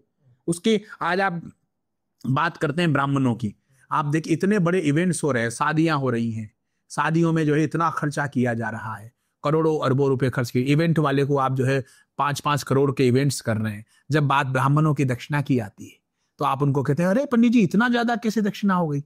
आप एक बात बताइए कि ये साधना का जो मार्ग है बड़ा विलक्षण मार्ग है। एक ब्राह्मण या कोई भी जो वेद पाठी व्यक्ति है उसको कितना परिश्रम करना पड़ रहा है। आहार विहार पथ्य अपथ्य जागरण शयन उसको संयमित करना पड़ रहा है, लोक मर्यादा का पालन करना पड़ रहा है। वो आप लोगों की तरह ठेले पर खड़ा होकर के पतासी नहीं खा सकता है, उसको यम नियमावली का पालन करना पड़ रहा है, शिखा रखनी पड़ रही है, यज्ञोपवीत रखना पड़ रहा है, नित्य जो है बिना किसी यजमान वृत्ति के भी उसको भजन करना पड़ रहा है। आप इस मेरुदंड देखिए, आप ये जो मुझे देख रहे हैं सुन रहे हैं, 2 घंटे तक आप अपना मेरुदंड सीधा करके और पद्मासन की अवस्था में बैठना, तब पता चलेगा कि पानी ग्रहण संस्कार कराने वाले हमने जो वैदिक विद्वान थे उनको जो 1100 रुपए दिए जो मैं उस समय अखर रहे थे वो कितने कम थे। और एक इवेंट वाला जो गुटखा खा करके थूक रहा था उसको हमने 50,000 रुपए दे दिए केवल एक इवेंट के, आएंगे गाने के। इस विषय पर भी हम आएंगे, उस गाने गाने के, तो वो कितने अधिक थे आपको अंदाजा लग जाएगा। जिस व्यवस्था पर हमारा पूरा पानी ग्रहण संस्कार टिका हुआ है उसके लिए हम कहते हैं कि जल्दी कर दीजिए। मैं आऊंगा इस विषय पर, आपने अच्छा विषय छेड़ लिया, मैं इस विषय पर जरूर आऊंगा क्योंकि ये आजकल कुछ इस तरह की फिल्में आई हुई हैं जिनके चलते बहुत ज्यादा मजाक भी इसका बना। एक फिल्म थी ओ माय गॉड जिसमें इस तरह का दृश्य था, मैं आऊंगा उस पर। लेकिन चूंकि बात बच्चे से शुरू हुई और बच्चे पर आई थी, मैं ब्राह्मण वाली बात मैं भूल जाऊं तो आप याद दिलाइएगा। बच्चे वाली बात पर आता हूं। बच्चे के बारे में जानने के लिए लोग उत्सुक होते हैं, ये देखा है हमने, और अक्सर मन में जिज्ञासा इस भाव की होती है और कहीं ना कहीं माँ बाप के अंदर कहीं ना कहीं वो भाव होता है कि ये आगे जाके क्या बनेगा, चल इसी हिसाब से केयर कर ली जाए, जो कि गलत है। और इस वजह से बच्चों के ऊपर बहुत ज्यादा नेगेटिव प्रेशर आता है, बच्चों को छोड़ते हैं। आपके पास बहुत बड़े लोग भी आते हैं, मेरी जानकारी में है कि राजस्थान के सीएम हो या फिर सत्ता पक्ष के बड़े नेता हो, पार्टी के अध्यक्ष हो, तमाम नेता, भजन लाल जी, सतीश पूनिया जी, सुनील बंसल जी, कई प्रकार के फिल्म कलाकार जिनमें से मैं बहुतों को मैं जानता हूं, अरशद वारसी या फिर विशाल मिश्रा, अक्षरा सिंह, ये लोग जब आपके पास आते हैं तो बड़े लोग हैं और ये अपने काम में अब सिद्ध भी हो चुके हैं। बड़े से मेरा मतलब है कि बच्चा बड़ा होकर क्या बनेगा ये एक विषय है, ये बड़े हो चुके हैं और अपने क्षेत्र विशेष में जा चुके हैं। एक अभिनेता बन चुका है, एक नेता बन चुका है, कोई उद्योगपति बन चुका है, कोई किसी विशेष व्यवसाय में जा चुका है। इन लोगों को क्या जानना होता है? ये लोग आते हैं और ये लोग सब जितने लोग हैं, जो लोग समर्थ लोग हैं, इन्होंने सबका पूर्व जन्म का इनका पुण्य जागृत है। पुण्य की पुनवारी के कारण ये आज इन पदों पर, इन व्यवस्थाओं पर पहुंचे हैं। और हम इन लोगों से भी हमने सदगुरु आश्रम की स्थापना की। आश्रम का मतलब हमने रखा जहां सभी को समान रूप से आश्रय मिले, न कोई जाति का भेद, न कोई लिंग का भेद, न कोई पद का भेद, न कोई प्रतिष्ठा का भेद। ये सामाजिक प्रतिष्ठा इनकी बहुत अच्छी हो सकती है, लेकिन हमें, हमारी दृष्टि में कोई भेद नहीं है। हमें इतना जरूर अच्छा लगता है कि ये लोग एक स्थापित व्यवस्थाओं से जुड़े हुए हैं। हम इनको अध्यात्म के माध्यम से, वेदों के माध्यम से, शास्त्रोक्त मार्ग के माध्यम से इनको जो है ये प्रोत्साहित करते हैं कि आपको परमात्मा ने सामर्थ्य दिया है, तो इस सामर्थ्य का उपयोग आप जो है प्रतिभाओं को मंच दिलाने में करें, हमारी सांस्कृतिक विरासत को जो है विश्व स्तर तक पहुंचाने में करें, हमारे राष्ट्र के निर्माण में करें, हमारे राष्ट्र को विश्व गुरु बनाने में करें। और ये लोग निश्चित रूप से, जितने आज आपने भजन लाल जी का नाम लिया, सुनील बंसल जी का नाम लिया, एक ऐसे व्यक्ति जो प्रचारक जीवन है, सुनील बंसल की बात करें, एक प्रचारक जीवन से वो चल रहे हैं और पूरे राष्ट्र की एकदम राष्ट्राय स्वाहा, अपना सब कुछ उन्होंने राष्ट्र निर्माण के लिए समर्पित कर दिया। इसी तरह से आप बात करें, जितने भी लोग फिल्म अभिनेता हो या सब लोग हों, ये वो लोग हैं जो लाखों लोगों को प्रभावित करते हैं। हम चाहते हैं कि वेदों से, शास्त्रों से इनको, इनकी जीवनचर्या में परिवर्तन हो और इस जीवनचर्या में परिवर्तन करके एक आदर्श प्रस्तुत करें। ये आपसे जब मिलने आते हैं, मैं मतलब निजी प्रश्न नहीं पूछ रहा हूं, फिर भी इनका मूल भाव क्या होता है? आपसे क्या जानना चाहते हैं? इनका मूल भाव श्रद्धा का भाव होता है।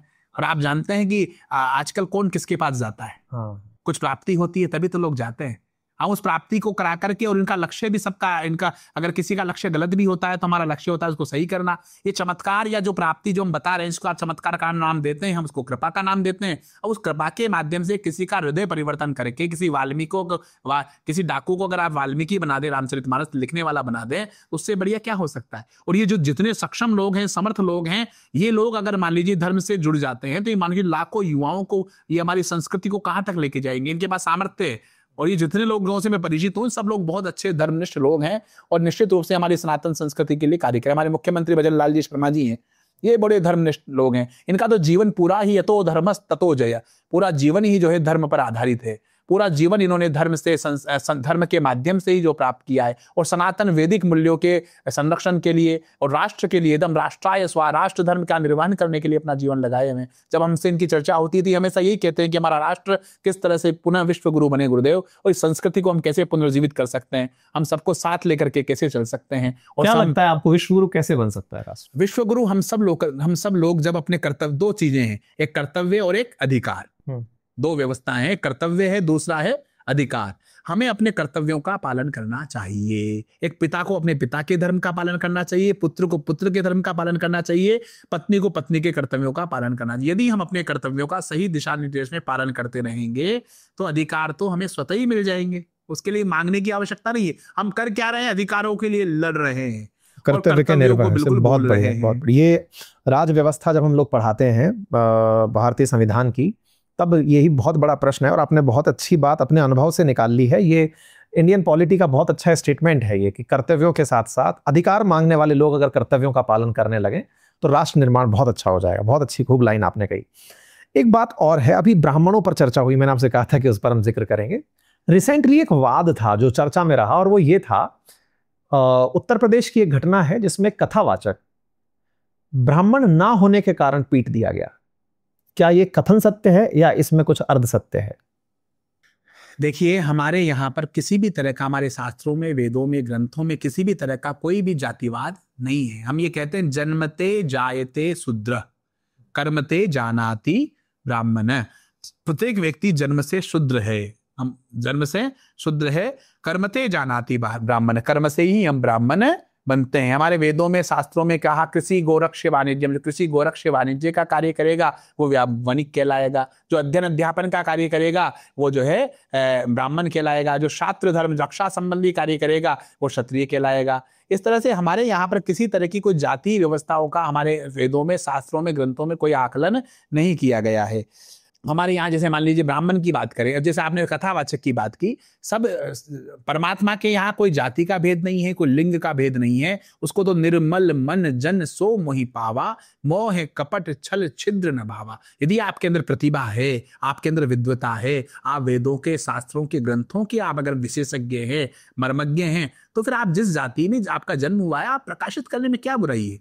दूसरी जाति का नाम लगा करके, लोगों को भ्रमित करके, हम वो इसके खिलाफ नहीं है कि वो वेद पाठ क्यों कर रहा था या शास्त्रों का भागवत चर्चा क्यों कर, इसके खिलाफ नहीं है। लेकिन आप आडंबर, अगर आपकी विद्वता के लिए बहते हुए पानी को कौन रोक सकता है? आज तक कौन रोक पाया है?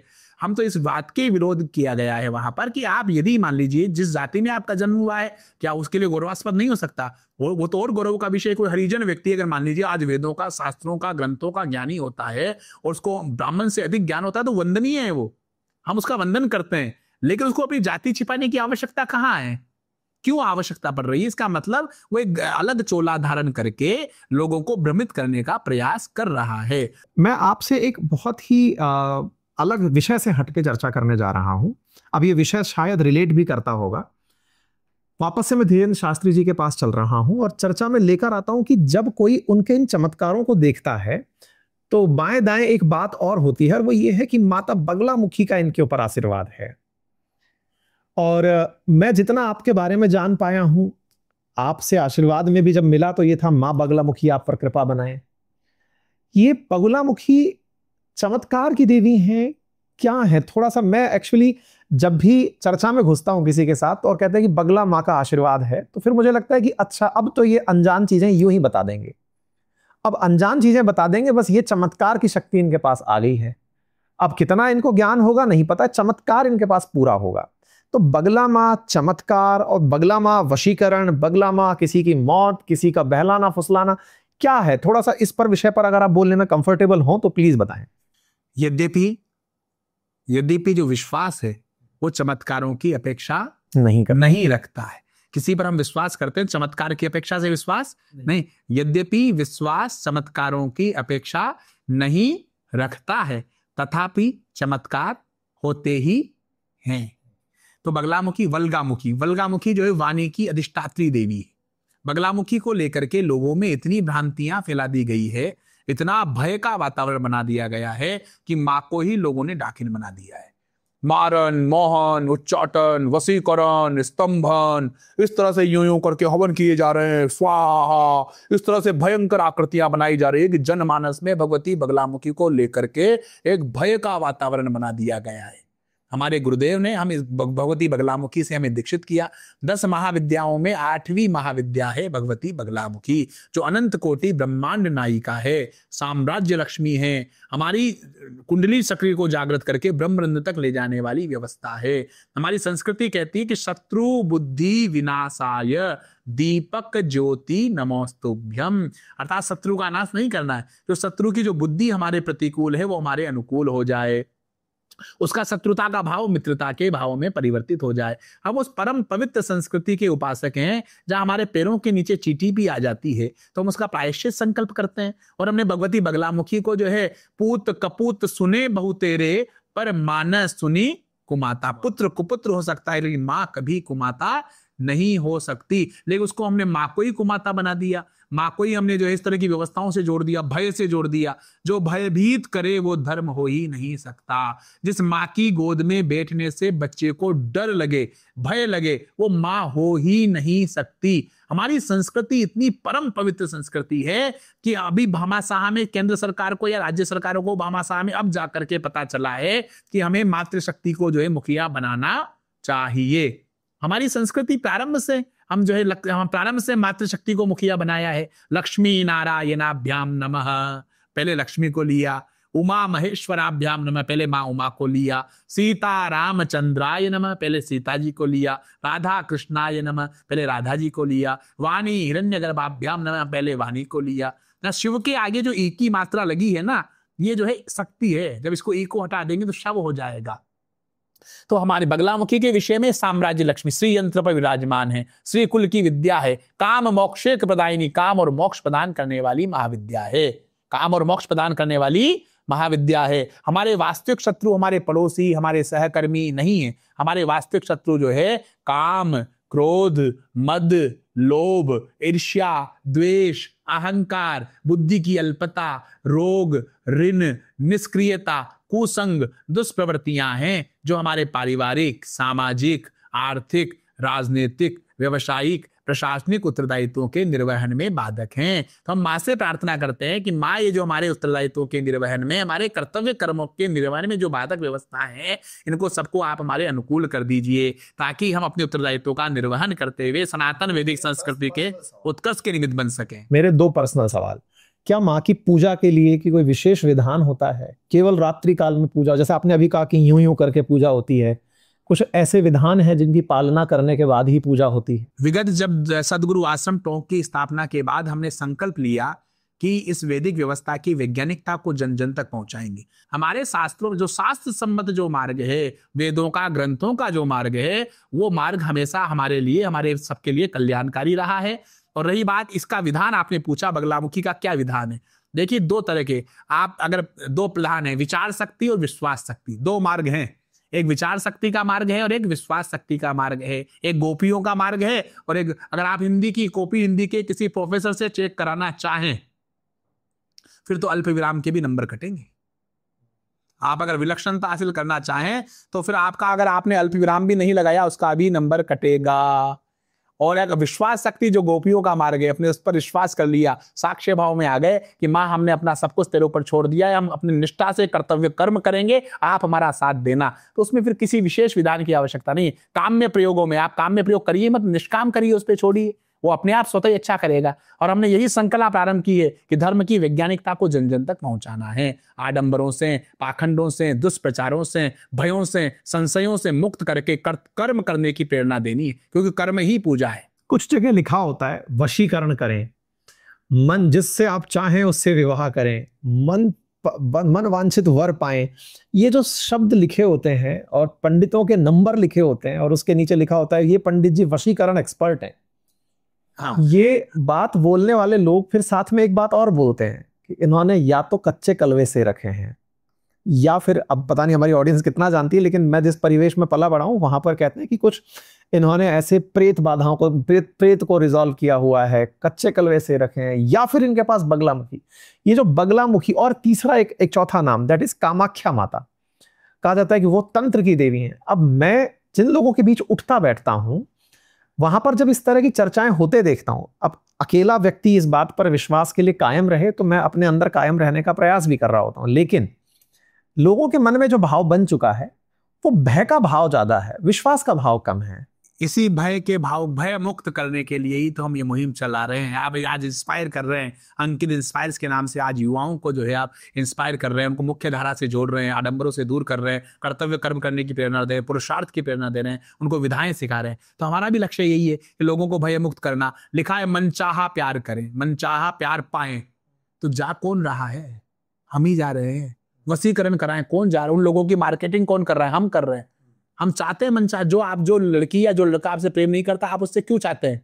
क्यों उसके गलत विधि से आप उसको हथियाना चाहते हैं? क्या गलत विधि से हथियाया गया, अतिक्रमण किया गई कोई भूमि आपके काम आ सकती है? तो हम लोगों ने ही इस तरह की जैन कॉलोनी में आप अगर मान लीजिए लहसुन प्याज की दुकान खोल लेंगे तो चलेगी?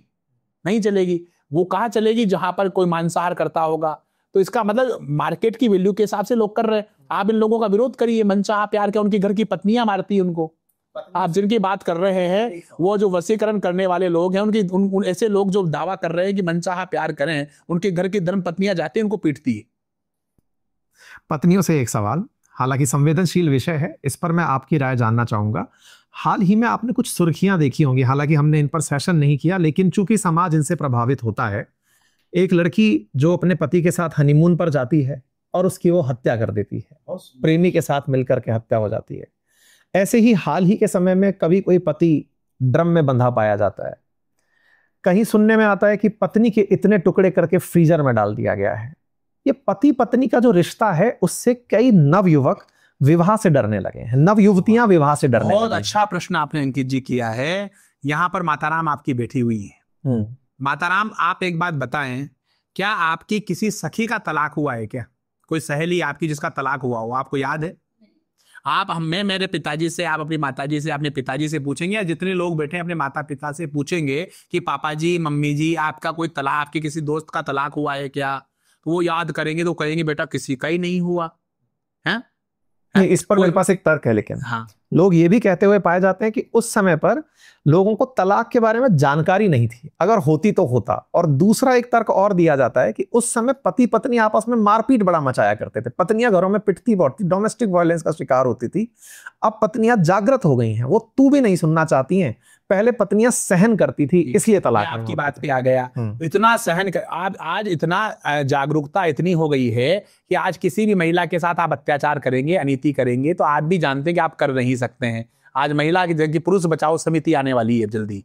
आप यहाँ पे पुरुष बचाओ समिति का आविष्कार करना, महिला आयोग की जगह पुरुष आयोग बनेगा, ये मान के चलिए। तो ये बात तो हम कह रहे हैं तो गलत धारणा है। मैं कहना चाह रहा हूं, हमारे माताजी, हमारे पिताजी के कालखंड में किसी भी उनके मित्र का एक का भी तलाक नहीं हुआ। उनके विवाह उनके पिताजी माताजी के द्वारा बिना देखे तय कर दिए जाते थे।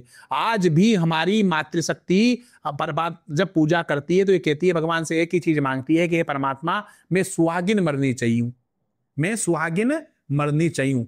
मतलब वो कहती है मेरे पति से पहले मेरी मृत्यु हो जाए।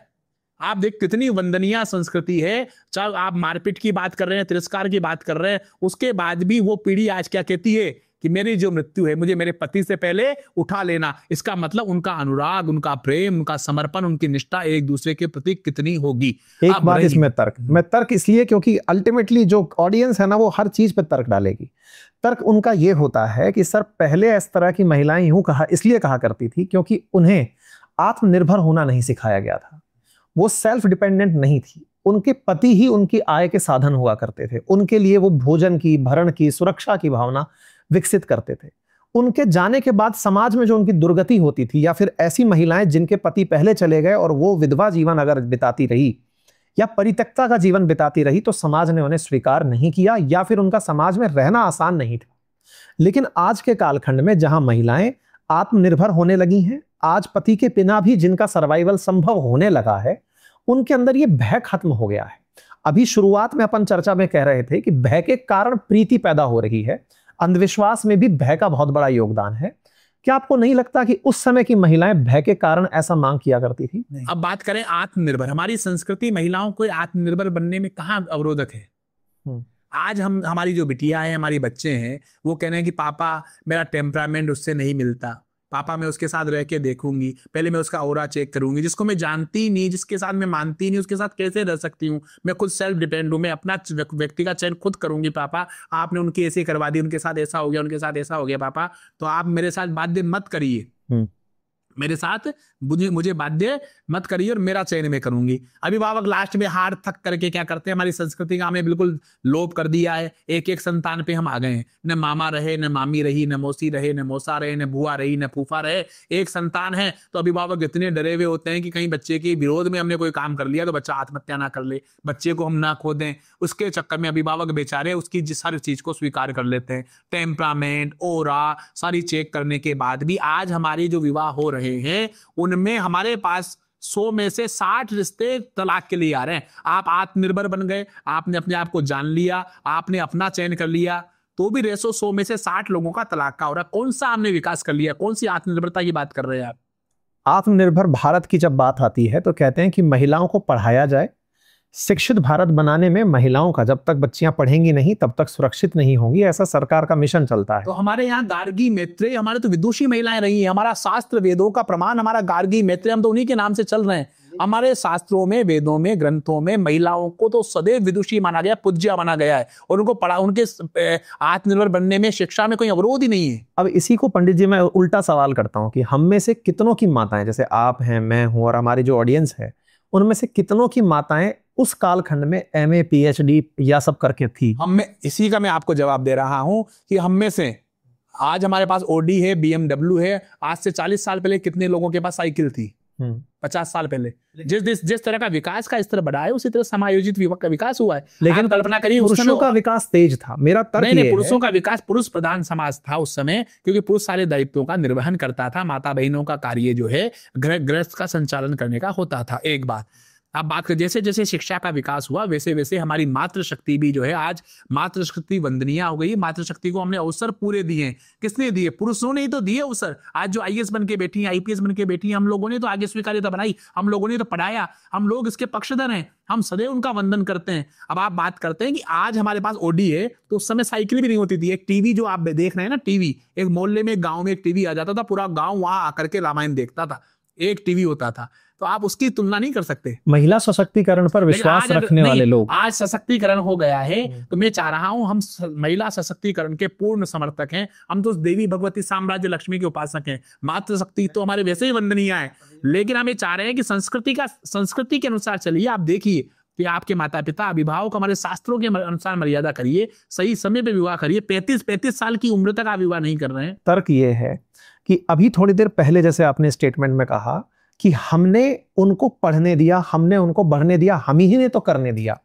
लड़ाई सब यहीं पर आकर खड़ी हो जाती है कि आपने क्यों। असल में जिस समाज में आज महिला और पुरुष की एकता की बात चल रही है, सरकारें जिस तरह से महिलाओं को जो मतलब जॉब पर्सपेक्टिव्स हो या फिर जितने भी एवेन्यूज हैं उनमें महिलाओं को लाने के प्रयास में है, असल में बात यह है कि आप होते कौन हो हमारे लिए निर्धारण करने वाले, ये महिलाओं का तर्क होता है। नहीं, हमने कहा निर्धारण किया, अभी कहा कि महिलाओं को हम ही ने तो कहा कि ये कर ली, प्रोत्साहन दिया ना, प्रोत्साहन देना। हम उसके वो नहीं बने, हम उस पर एहसान नहीं कर रहे, हमने प्रोत्साहन दिया। किसी हमारी बहन ने, किसी हमारी पत्नी ने, किसी की माँ ने, किसी की भाभी ने अगर कहा कि मैं पढ़ना चाहती हूँ, मैं कुछ बनना चाहती हूँ, तो पुरुष वर्ग ने उसको प्रोत्साहन ही तो दिया।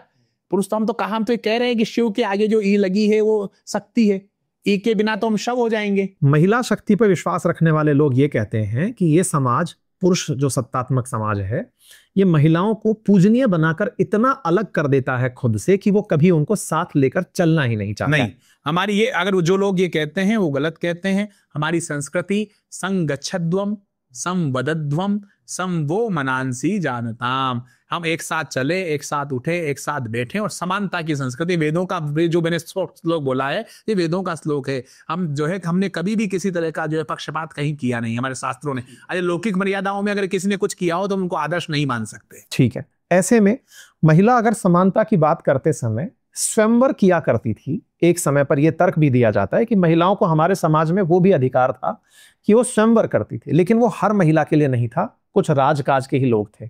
आज वैसा ही स्वयंवर अगर लड़की कर ले कि मुझे पसंद करना है कि मुझे कौन सा लड़का लेना है, मुझे किस लड़के के साथ जीवन यापन करना है, इसमें कहाँ गलत है? नहीं तो करते हैं ना। आज अभिभावक उनकी इच्छा के, कहाँ बिटिया की इच्छा के बिना हम कहाँ विवाह कर रहे हैं। स्वयंवर करिए, लेकिन जो स्वयंवर कर लिया उस पर दृढ़ रहिए। साल भर के बाद तलाक की स्थिति में मत आइए।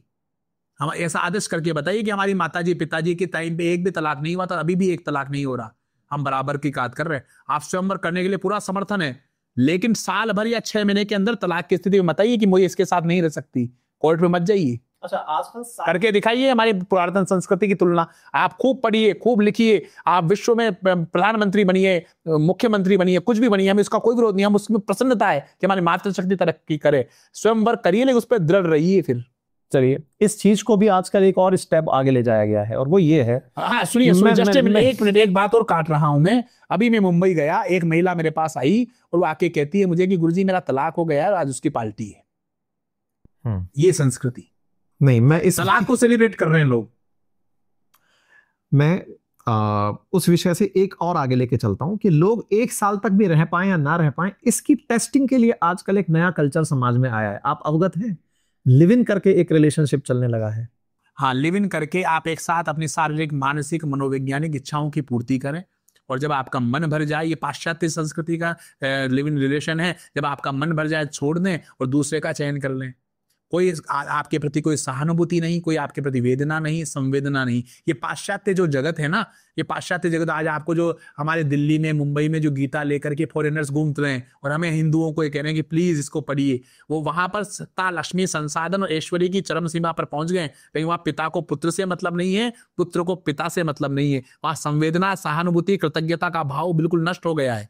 समझ रहे हैं बात को? तो वो लोग कभी जीवन में सफल नहीं हो सकते। आज हमारी माताजी हैं, एक बार हमारी कन्या का जब विवाह हो जाता है तो वो पतिव्रता होती है। पतिव्रता के चाहे उससे पति पैरालिसिस अटैक भी हो जाए, उसके बाद भी जीवन पर्यंत उसके प्रति समर्पित रहती है।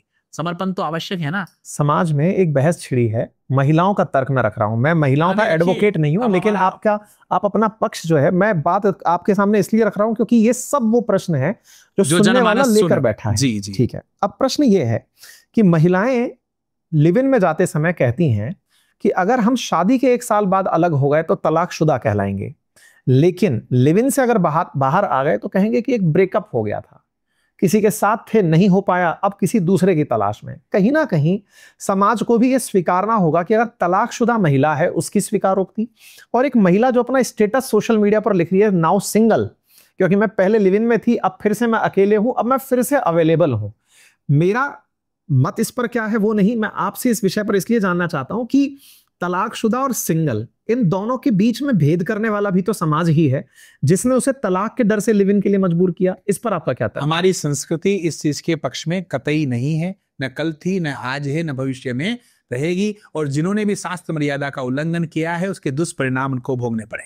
ठीक है, मतलब कुल मिलाकर हमारी सांस्कृतिक, और अल्टीमेटली सबसे बड़ी बात यही है कि हम जिस सनातन संस्कृति में बिलीव करते आए हैं, हम पाश्चात्य की होड़ में इस हद तक ना चले जाएं कि जिसकी तार्किकता हम ना जानते हो, जिसके प्रायोगिक अनुभव हमारे पास ना हो, उनकी हम जबरदस्ती पथ अनुगामी होकर के अपना जीवन बर्बाद करें। आपने बहुत अच्छे से बहुत सारे विषयों पर खुलकर कहा, और मुझे लगता है कि मुझे जितने सारे सवाल थे मैंने उन सबका आपसे जवाब मांगा, और आपने बहुत ही बेबाकी से उनका जवाब दिया।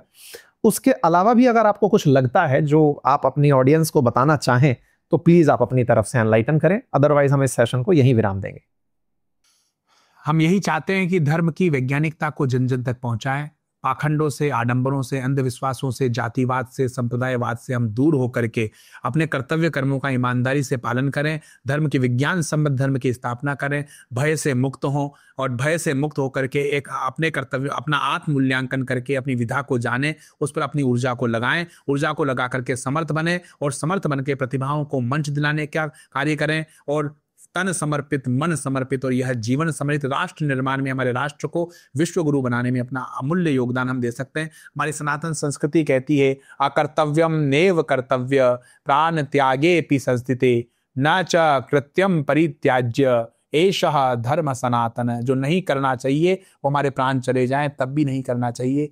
और जो करना चाहिए उसको प्राण दे करके भी करना चाहिए। इसलिए हम प्रमाण नहीं है, लेकिन हमारे शास्त्र प्रमाण है, हमारे ऋषि मुनि संत महंत प्रमाण है। तो हमें शास्त्र सम्मत, शास्त्रों में जो मार्ग बताया गया है, जैसे देश संविधान से चलता है वैसे ही हमारी सनातन संस्कृति शास्त्रों से चलती है। शास्त्रों की ओर लौटिए, वेदों की ओर लौटिए।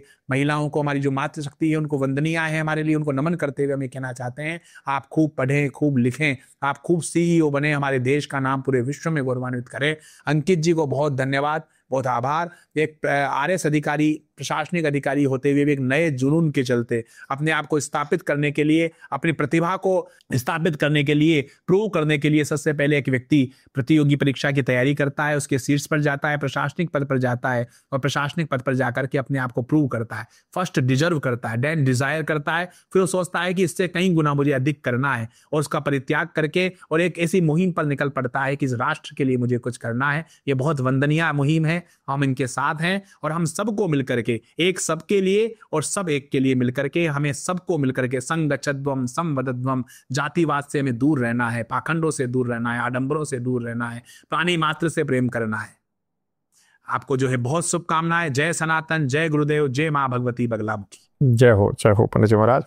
हमारा आज का ये सेशन बहुत ही एनलाइटनिंग रहा और हमारी जो ऑडियंस हमें आज सुन पाई, आप थे पंडित श्री राजकुमार शर्मा जी। अगर आप चाहें आपके आश्रम जाकर आशीर्वाद लेना, आपके सदवचनों को यूं ही सुनते रहना, तो आप सदगुरु आश्रम टोंक पधार सकते हैं। हालांकि आपका समय बहुत ज़्यादा व्यस्तताओं से भरा है, लेकिन फिर भी आप बहुत अच्छे से जब भी मिलेंगे एनलाइटन होंगे। मुझे उम्मीद है कि आपको आज के सेशन में बहुत कुछ जानने को मिला होगा। अगर आप कुछ ऐसी बात जान पाए हों जो आपको पहली बार पता चली हो, तो निश्चित ही कमेंट बॉक्स में रखें। आपकी राय अगर और कुछ जानने की भी हो तो हम प्रयास करेंगे कि फिर से कभी नेक्स्ट टाइम आपके साथ साक्षात्कार में उपलब्ध हो और आपके प्रश्नों को उनके सामने रखें। फिलहाल के लिए इतना ही। बहुत बहुत धन्यवाद। यूं ही आशीर्वाद बना रहे।